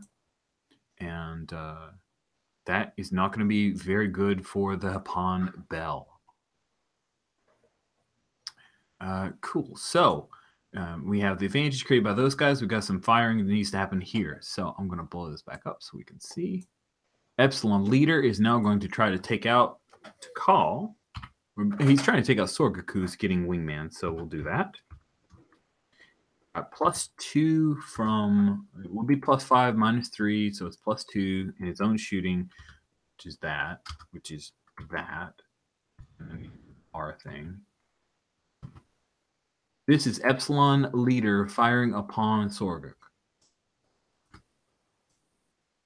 That is a 16. Sounds about right. He dials you in, and that is true damage. You lose access to your proton torpedoes, Sorgak. You still have turbo lasers, and you actually feel a shimmy in the stick because your right of your two engines, your twin engines, your right engine is sputtering and is not giving full power. And your R2 unit, or R5 unit, is barely limping along as those pair of lasers hit you solid, throw you a bit. I kind of like the idea of the R2 unit starts like getting all frantic, and it sounds, and Sorgak is like, my proton torpedoes are hit. They're unstable. I need to jettison them. And he's got to like hit some button to. Awesome. Yeah, he just dumps his proton torpedoes. Yeah. I love it. Epsilon 5 is going to come in and try to tail Borsk. Are you going to break off Borsk, or are you going to continue trying to take out Epsilon Leader? I'm going to continue to try to take on Epsilon Leader. All right, cool. So then next round, he will have firing on you. Banshee Leader is going to take another shot on Rarang. Can Niev first shoot at him? Maybe.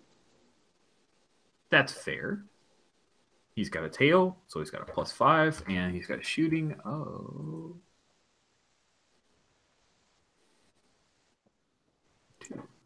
So that's a +7. So you can we can hear the Banshee Leader get tone as he tries to take out Rarang, but then Nev comes in and fires, and boom! That is only going to take out 1 of 2. So can he fire the torpedo as well?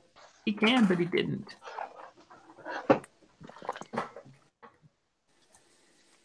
Cool. So Banshee Leader takes a couple shots, but he is going to be able to get off 1 more shot, hopefully. Let's see. He's a 6. And he misses. Oh, he got toned, but somehow he got broken. His tone was broken when he's rattled by Nev Dub's shot, and that sucks. So advantage upon Bell moving up. Promise is fired off against the Banshee, and now they are firing all their concussion missiles against the Star Destroyer. We're back up to the top of the round. Borsk, you have tailing on Epsilon leader, but when you fire, you're going to take out Epsilon 3. Oh, really? Oh, yeah, because he's wingman, so he's basically sacrificing himself more or less. Yeah. All right. So you have tailing, so you get to roll +5 and roll your shooting. Let's see how this works out in the macro. Hopefully it does. Yeah, 2 + 5. I got a 20. Oh man, what does it look like when you take out Epsilon 3? It just like, yeah, it just I blow the centerpiece and the wings just like they just float away as I fly by. Yeah. One of them's like rotating around. Oh, I love it. And you get to keep your tailing because you were tailing Epsilon leader, so that Excellent. is terrifying. Excellent. Cool. Next, we have Orang. So if Borgs took out the wingman and keep the tailing, do I still have the tailing on this Banshee then? Yeah, I think so. Does that feel right? I'm just asking because I think the same happens. Yeah, it did. So. Cool. Yeah, Gauntlet 2, shoot some more lasers at this Banshee leader. He is getting awfully close to my tail, and in the meantime, we see me just like flying. Probably we're like dancing maybe somewhere around the Promise right now, and I'm chasing this like last Banshee, getting a lock on the last Banshee, firing proton torpedoes. So yeah. Let's fire again. Shooting. Modifier 5. Boom! This is Gunfire 3. Got the third Banshee. Just free to go. Sweet. Oh man. Okay, cool. So 18. That is great. So you take out Banshee 3? Yep.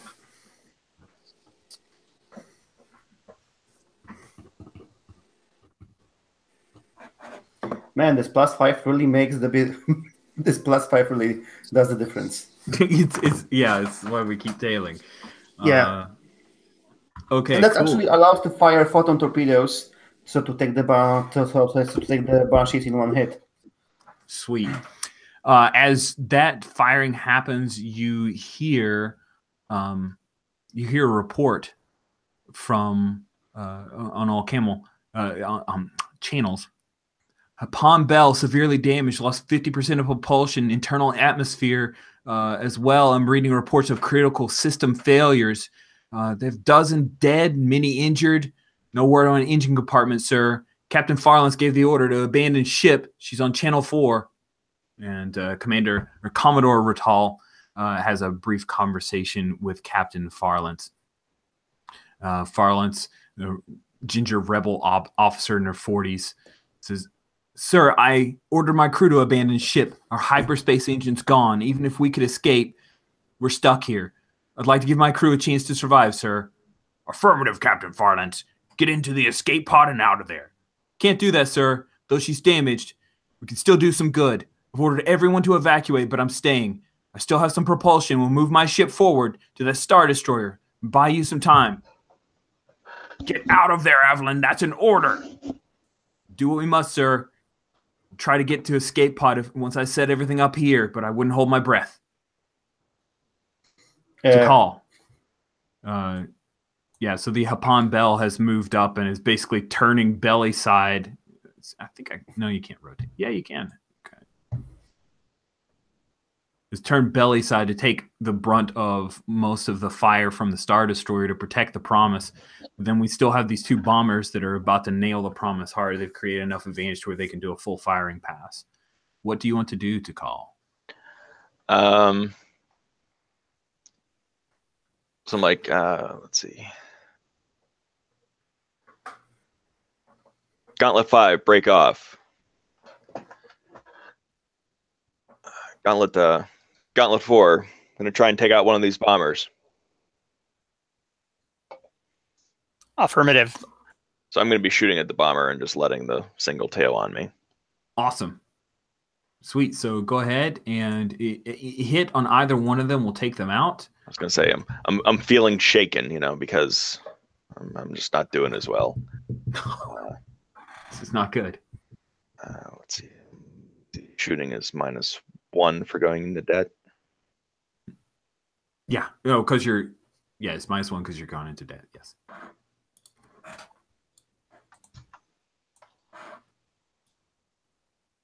Also, when a fighter is damaged, that means a damaged fighter suffers a penalty to both shooting and piloting.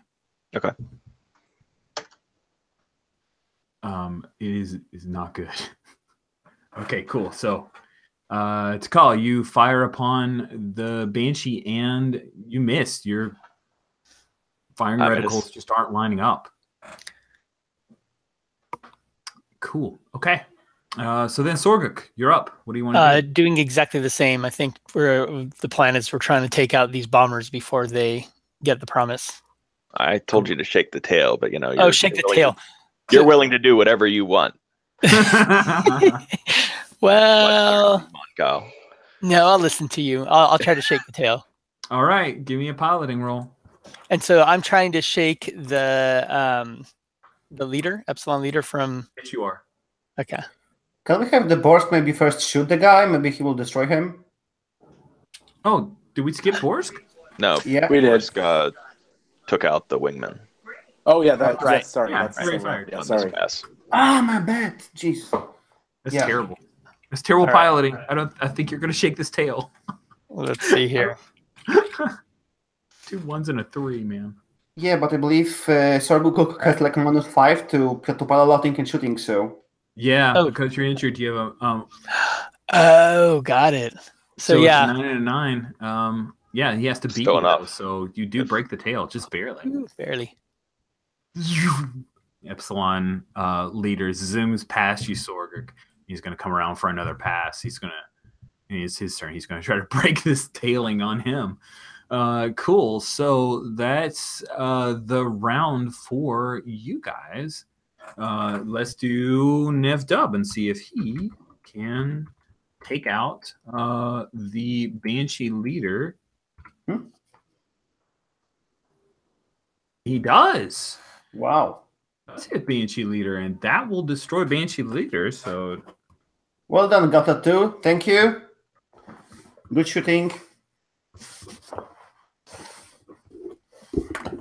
do what I can. All right, so that kills that kills that tailing, and that kills that tailing. Awesome. So the Promise is now going to take some shots at these 2 Banshees in hopes of taking them down before they hammer. So we will go with the first one. No, the second one. No, and the third one. Yes. So Banshee 6, just about as is about to let go of several concussive missiles, which would capitalize on the shields being down for the Promise, is taken out by a set of turbo lasers. In the round, the Hapan Bell is now closing on a course with the Star Destroyer and drawing all of its fire. And now we go for the Imperials.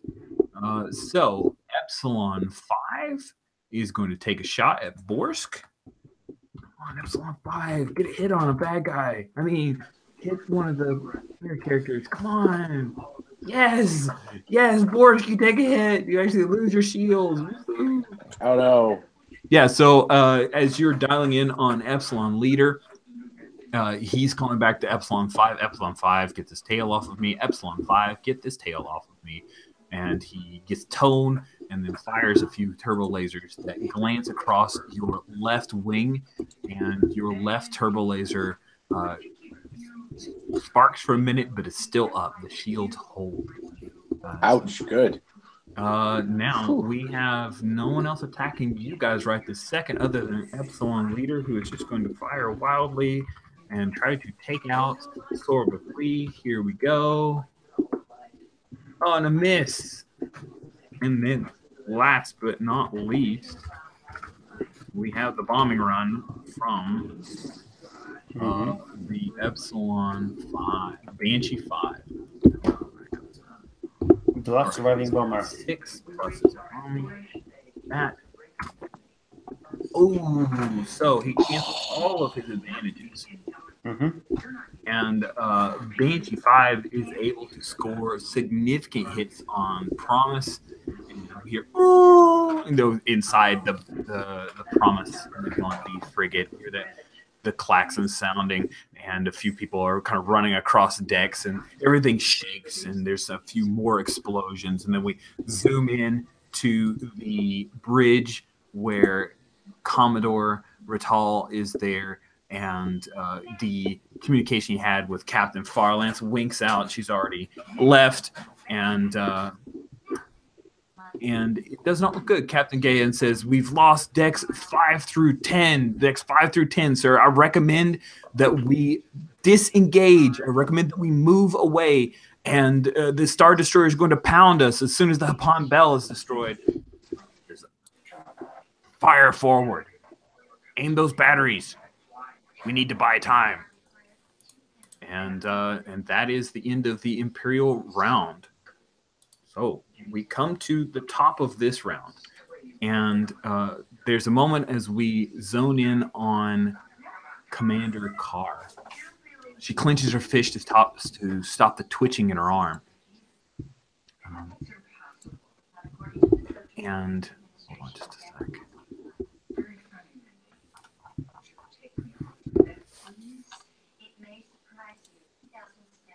So as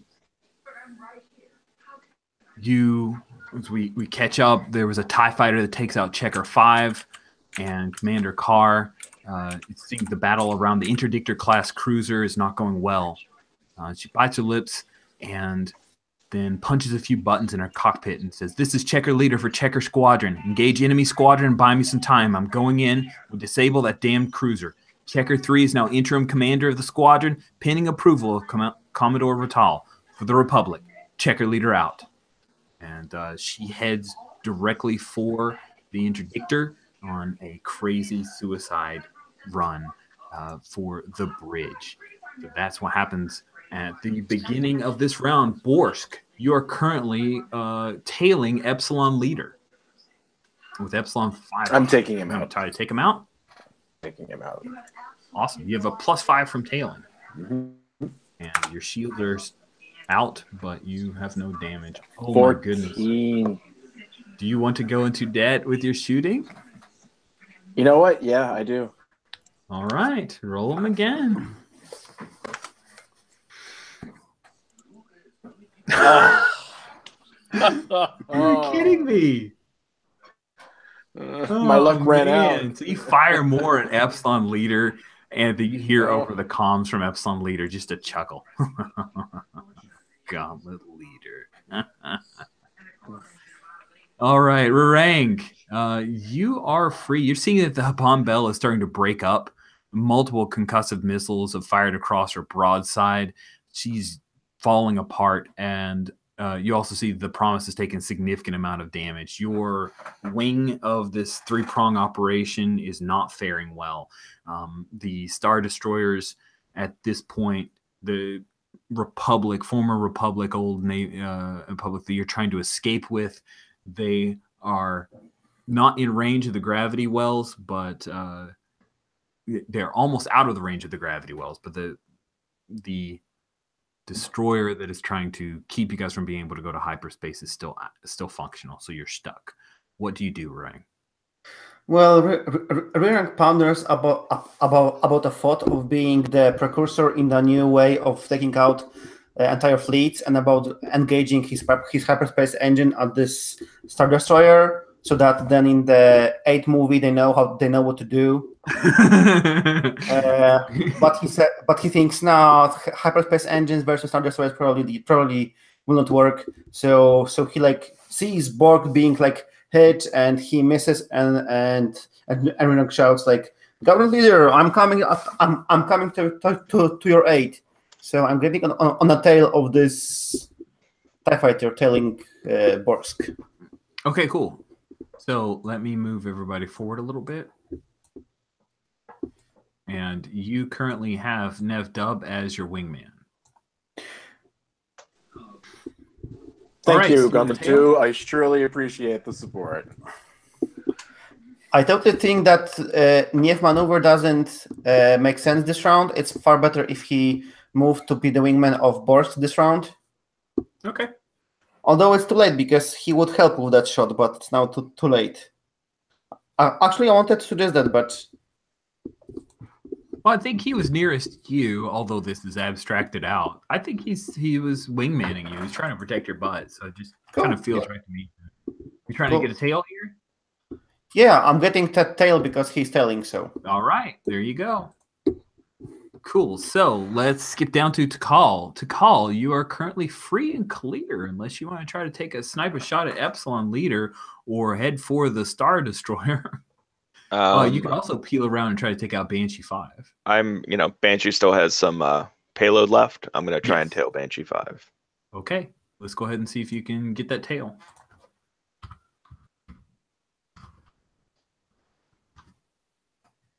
Get 14.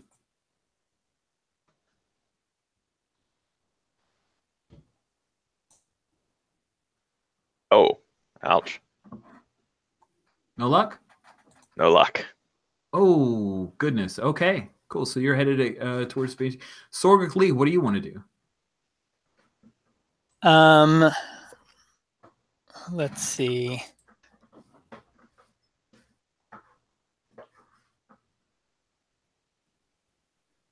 Yeah, I'm going with Tikal. I'm gonna try to tail that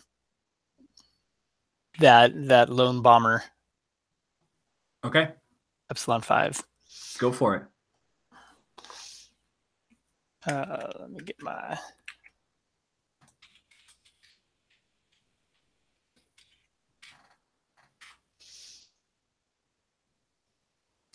$16. Oh yeah, that's definitely gonna probably work. Who knows with Rich rolling? Yeah, I didn't roll better than you. You're tailing. Good job. All right, cool. So let's put the tailing here. I'll put it there and say Tikal is there. Sorgak tail. All right. So that ends the round. For the rebellion, the Hapan Bell is destroyed by the Star Destroyer.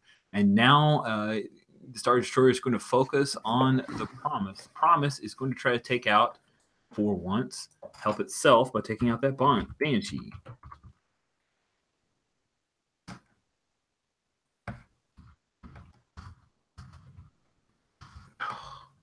I'm the worst typist, guys. I'm sorry.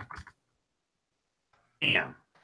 Second battery, Banshee 5, which was worried about that tail, gets destroyed by the Promise's turbo laser batteries. And now At least Rich rolls high for us, too. Occasionally. All right. Cool. So, yeah, Nev was given that. So now we have Epsilon 5 here, and then Epsilon Leader is going to try to shake the tail. So Epsilon 5 is going to go ahead and take his shot.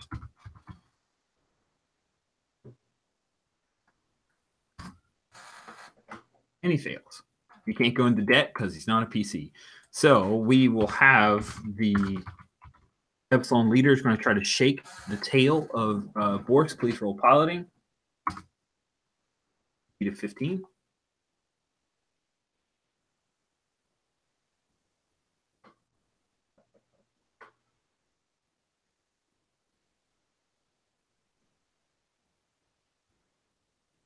Bam. All right. So you shake that tail.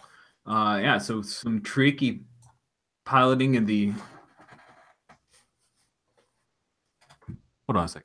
He was trying to shake the tail. You maintained the tail. You didn't shake it. Sorry, I spoke wrong. He was trying to shake the tail. You kept it up. Yeah, sorry, I forgot to edit that. Yeah. Oh no, I actually just blew it. That's fine. I'll say Tikal and Sorgak, you two are free to come around and try to clear up your bodies at the end of this round. That is the Imperial turn, and you see a brilliant explosion at the interdictor Star Destroyer as the bridge explodes. And at the beginning of this round, you hear, "This is Commodore Ratal for all rebel ships. Both captured cruisers are free of the planet gravity field. Our job here is done. General retreat. Jump to hyperspace as fast as possible. Ratal out." And with that, the promise at the beginning of this round starts to turn, and she is going to try to get away from the Star Destroyer, but is going to take a round before she is able to get away. Yeah, so you guys have a TIE Interceptor and a TIE Fighter to deal with here. All of the bombers have been destroyed. The Promise has taken massive amounts of damage. The shields have still not come back up. And if the Promise takes a full round of damage, it's possible that she may be lost in hyperspace. You guys can peel off, follow Ratal's orders, and take off, or you can try to hit the Star Destroyer for a round and hopefully get away yourselves. Gauntlet Leader, what do you order your squadron to do? Let's finish them off so we can give our ship time to go to space. Awesome. Cool. So Gauntlet Leader gives you guys orders to close on the Star Destroyer and basically run interference to buy some time for the Promise.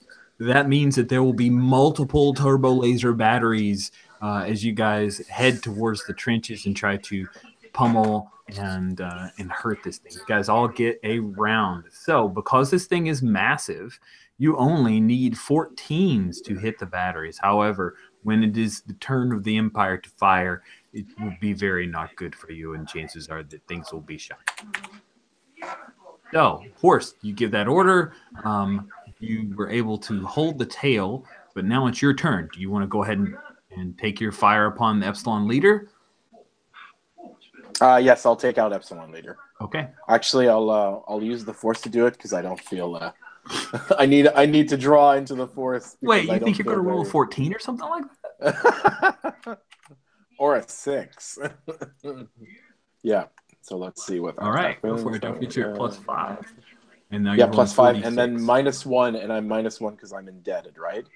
Right. -1 on my shooting because I'm indebted. Okay. Okay. Let's do that. Okay, perfect. I got an 18. Man, you took out Epsilon Leader. Boris, you are just acing it. That is your 4th kill. Well, thank you. I'm kind of shocked. Epsilon Leader, yeah, he's calling out, "We have them now!" Blah, blah, blah. And he gets destroyed. He falls over 1,000 pieces. Good shot, Boris. Varang, you are up. You've got tailing on Epsilon 5, or you can break off and try to run interference on the Star Destroyer. Yeah, Gauntlet 2, please proceed to the Star Destroyer. I will take care of this last TIE Fighter and join you in a second. Okay, he breaks off, and we'll do so. Yeah, and I'm trying to shoot this last TIE Fighter. Shooting. At a 17? All right. You have destroyed Epsilon 5.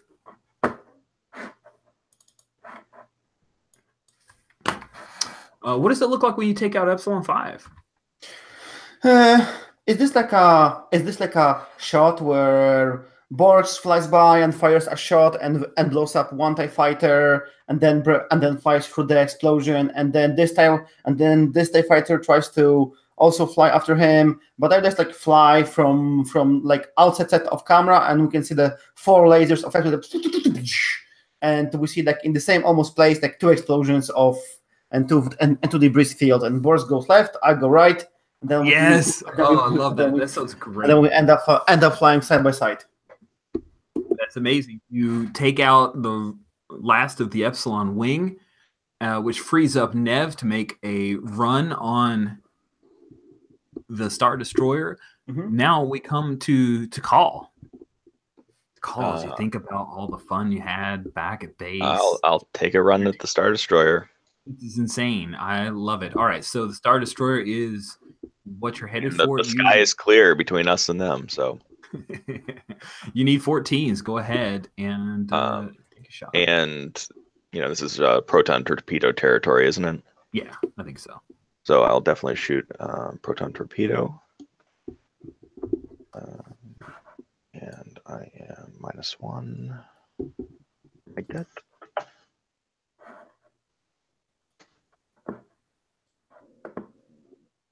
Miss. Oof. Going in dead? Again? No, you can't. You're right. Okay, cool. Actually, you can. You can't go multiple? That's yeah, true, you can spiral, but only once on a roll. Okay. Yeah, I will. Who knows? We're going up against a Star Destroyer. Who knows if we're gonna make it out of here alive?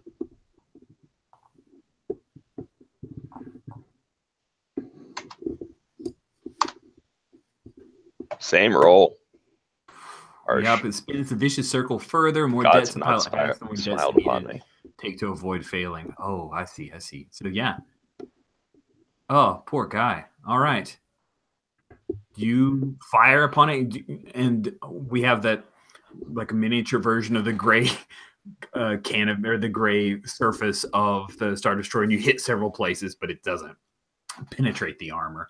The photon torpedo blows up and it does some damage, but it's not anything that affects critical systems. Sorguk, what are you doing?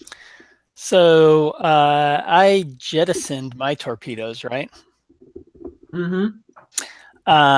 But I know that the more targets are out there, the greater chance my compatriots may be able to get in their shots in. So I'm gonna go out there just as if I'm making the run as well.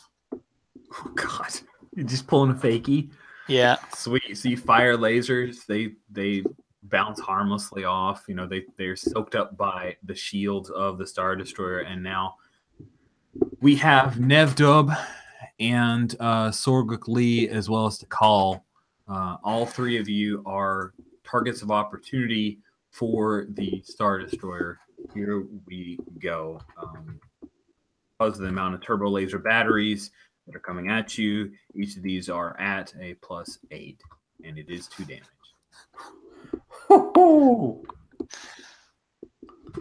If you survive, you can hop to hyperspace. If you do not, well.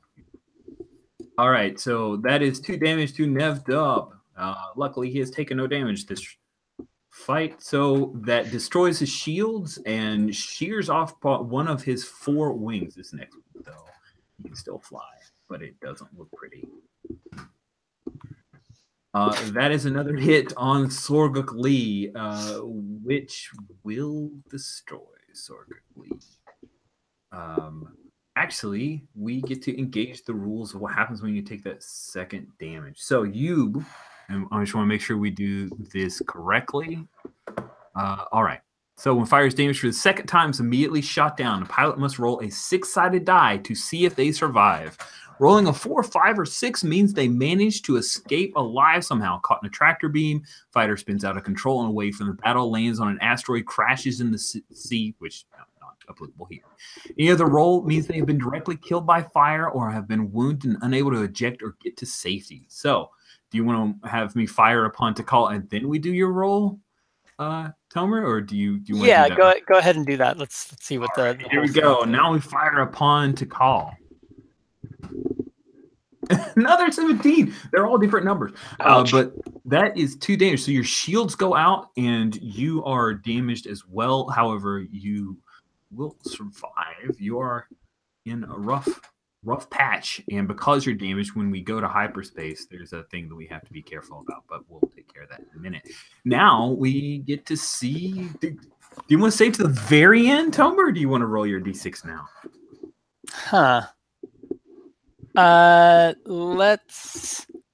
Let's roll it now. All right, cool. So a 4, 5, or 6 means that you survive. A 1, 2, or 3. I'm out. So I can just type like /roll d6 in here. Roll 1d6. Or R d6. Okay. That's it. You know the drill. So I think so. I'm assuming that this is the way I'm going to play it. That the Star Destroyer was going to like. They basically would have shot one of the compatriots down, right? If I hadn't been in there, is my thinking. So Sorgat comes in, everybody's going in for the bombing run, and we see on screen there's like the little red light flashing next to the console where it shows my my torpedoes, because we know I have none, and I just hold my position, and when everybody shoots their torpedoes, you see me click the button, and nothing happens, of course. And we just see from the cockpit, you can see the shots coming down from this huge Star Destroyer, which is filling up the screen. Oh, and I think there's this last moment where maybe Sorguk just grasps some like necklace or pendant that she's got around her neck, but then just explosion. You see that from the outside. Oh man, Sorguk. So, and then Sorguk is no more. Ooh, one other last thing, that back over on the maybe not on the Promise, but that one individual that Sorguk that we kidnapped, me and Rang, that Kalman is on some other ship, right?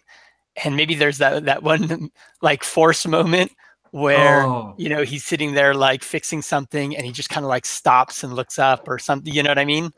Yeah. Oh man, that's awesome. Yeah, like he clutches at his chest, the on call. Yeah, that's awesome. I love that. Cool. So, at the beginning of this round, you guys can get the heck out of Dodge.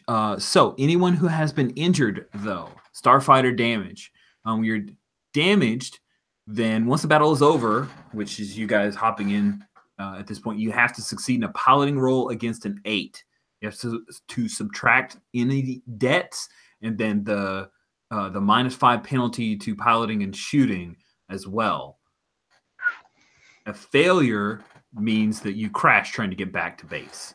It's actually a 13, yes.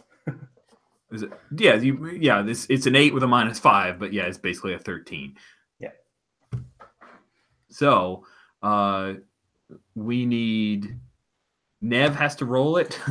So I'll roll for Neb because I've been rolling for Neb all along. And then to call, you'll need to roll as well. So Neb's piloting is a 3, and it is -5, so basically 2d6 -2. Is that right? Let me make sure I'm doing my math right. 2d6 -2. That would be a failure. Can we use the? Oh, we should have used the force. I'll go into debt though. I was going to say using the force wouldn't have actually done anything. Oh. Well, it would have been close. Yeah. Obviously, how you put the roll in. Yeah. Okay. By going into debt, Nev barely zips off into hyperspace. If you're uninjured, then you're able to get out. So all we need is to call's roll. Okay. Go. Good luck.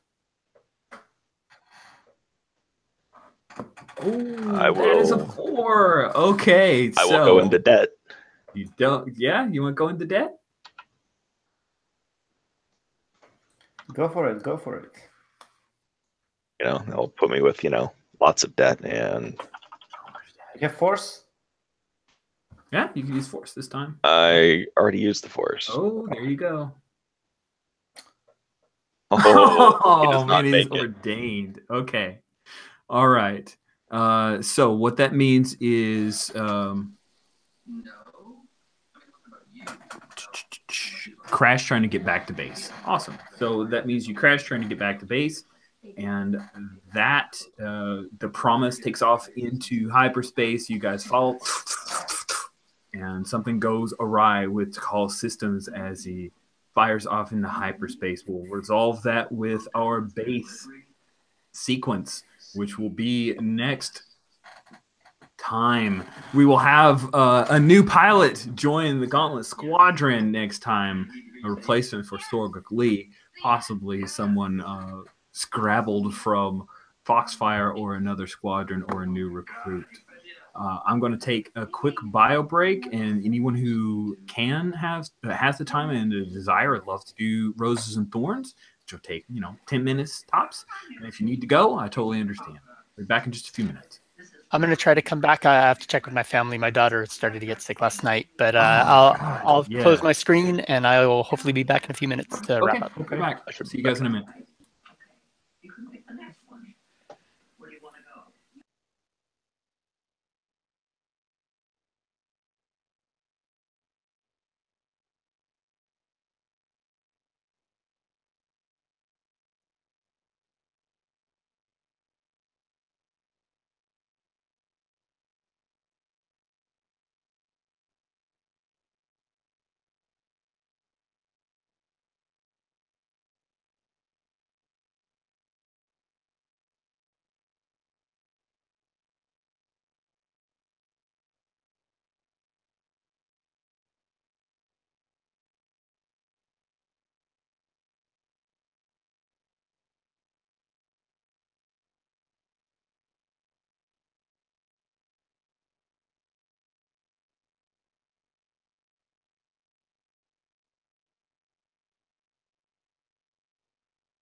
Frankie, don't touch that. What is it? Oh, they have these on the walls in case somebody needs medical assistance. Hey, Blaze. Hi.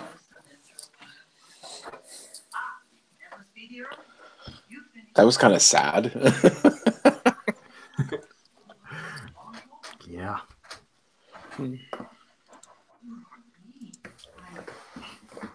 Rough at the end. Rough stuff. Yeah.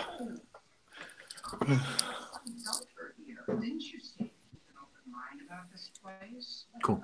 Everybody's back. Tomer said he may or may not be able to get back. So let's do Roses and Thorns. Quick explanation, reminder, thorns are things that didn't go quite as well as you would have liked, or something that you could look up or adjust for next session. And then roses are things that you enjoy, attaboys or attagirls to your fellow players. I'll lead off with the biggest thorn. I felt like I was really upset that I kept saying Banshee instead of Epsilon. I know that I was confusing things by doing that, and I don't understand why that kept sticking in my head. I apologize for that. That obfuscated as I tried really hard to have roll 20 and help make things clear. I don't think that necessarily helped. Another thorn, the macros are great, but having to type them all in is not great. And so I need to find a way to get those macros programmed into the character sheet. I know there's a way to do it. I just don't know how to do it. Or if you have to have developer access to I can walk you through it. Okay, cool. I know you sent an email, but I read it and for some reason it just didn't click for me. But as a GM for this particular campaign, I should have those rights, I hope. Awesome. Those are my two big thorns, but I have other things I want to think about for the mission. The Rimsey mission to me, I felt like maybe there weren't enough different things for you guys to do. When I saw the conga line of tailing, I was like, okay, maybe we need more variety of things going on rather than just 2 sets of TIE fighters. So that's another thought that I had. Those are my thorns. I'm probably going to agree with some of yours as well. So we'll start with Blaze. What thorns did you have from the game? I don't think I had any thorns. Sorry. I think everything was good. I think we did as best as we possibly could with the materials that we had. I mean, it was a really good setup of a mission. I think the only thing I would say, is kind of like the actions that you do in game. Like, it'd be nice if we could add. I don't know. I haven't read the book in a week or so, but it'd be nice if we had like a strafing pass or, engage in like. A feint or some sort of like fake out or intimidate while you're piloting something to create more diversity in the fight themselves. Yeah, I hear you. Cool. Pavel, what thorns did you have? The characters that are giving us update, unless I think that they need to be, in addition to their name, they should have like the rank and what the hell they are doing, because commander something, and I'm just like, who is this guy? Where is he from? Which ship? Which tactical group?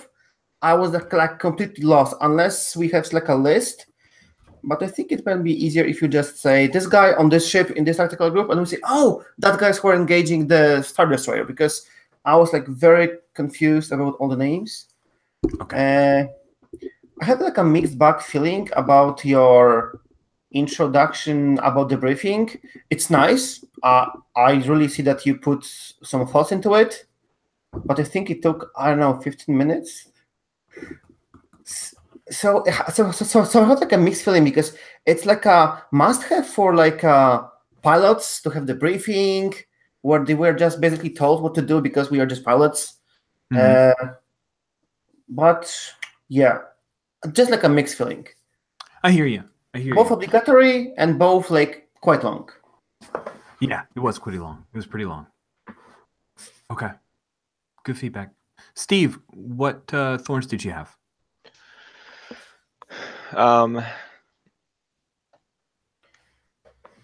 Regarding the system, I'm not entirely sure. It doesn't appear that there's many ways to face overwhelming odds successfully. And I think that's, probably as written. It is grim, because obviously both, navies have similar caliber of forces. And I just wish, I think similar to what Blaze was saying, that there was, a little bit more option, a little bit more diversity in the system. Okay. To, instead of, create advantage, okay, what about creating a disadvantage so that, someone, is not as good at shooting, when they're tailing one of your squadron mates. Makes sense. Yeah. Okay. I'll give some thought on that. Appreciate it, Steve. Tomer, what about you? What thorns did you have? I'm actually going to tail off of some of the comments that either of you two made, which was the briefing was a bit long, and again, there was a lot of characters, so it was kind of hard to grasp. But I think maybe a way to tie it into the players and the characters. So for example, like anytime you watch Star Wars, I mean, the audience is going to see the briefing, they know what's going on, but then whether or not the characters do or how they interact with it can be different, right? So like, for example, if you give us a little bit of that briefing in the background and then kind of shoot it to us as far as like, what do you do, or where are you, or what do we see you do during that briefing, right?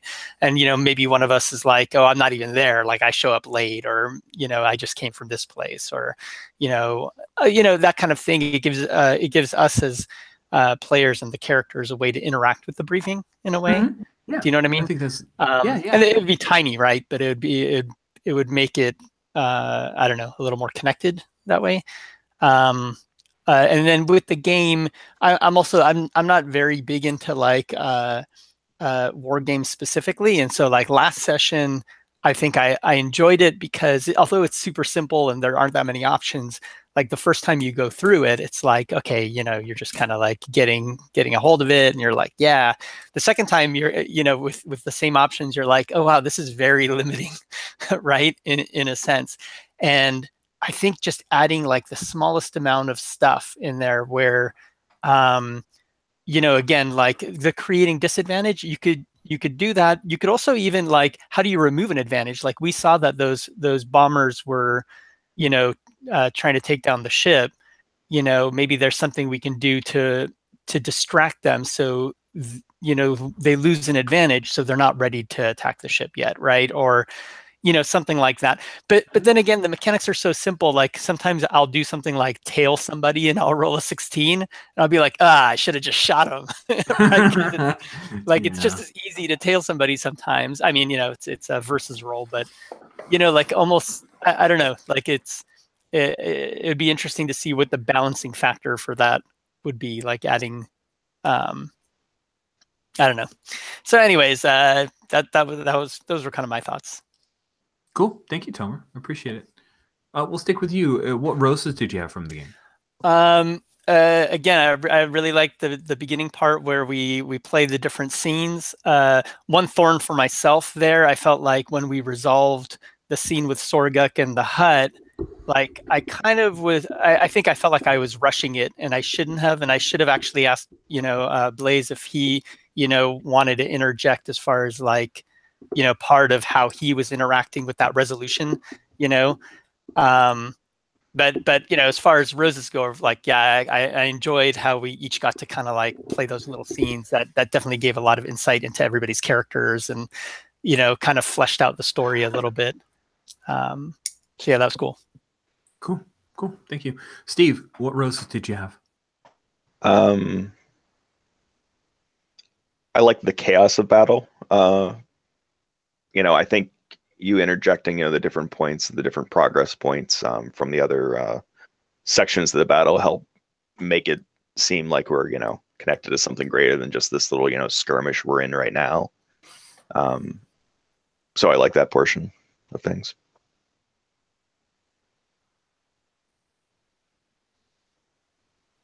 Cool. That's about it at the moment. So. Okay. All right. Thanks, Steve. And Pablo, what about you? What roses did you have? I felt like with the music I played in the background, I felt like we are in a Star Wars movie. So it was like a good feeling.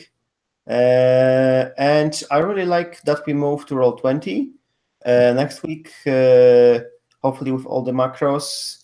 And we really got nailed this, like this. You had this arrows, who is telling who. So at least the tactical situation was like very clear today. I think moving to Roll20 makes it much easier to roll characters and having the tactical map in one place. So it's a good move to move to Roll20. And I enjoyed the beginning scenes. I think we kind of like, it's not a rose, but I'm just kind of, how to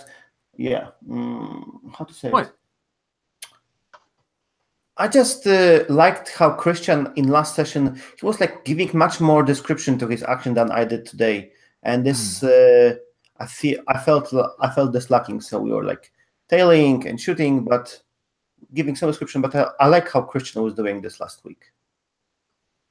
Yeah, I hear you. I actually tried early on to do more description, and I realized there's a lot going on, and I didn't want to put. We got 10 more rolls to make. Like, how much flavor do I want to give to each one of them? And that's a really tough thing. It's almost like the really long briefing, but also we want to have.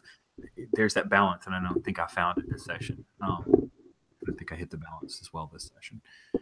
Thank you for that, Blaze. What about you? What roses did you have? I love the intro scenes.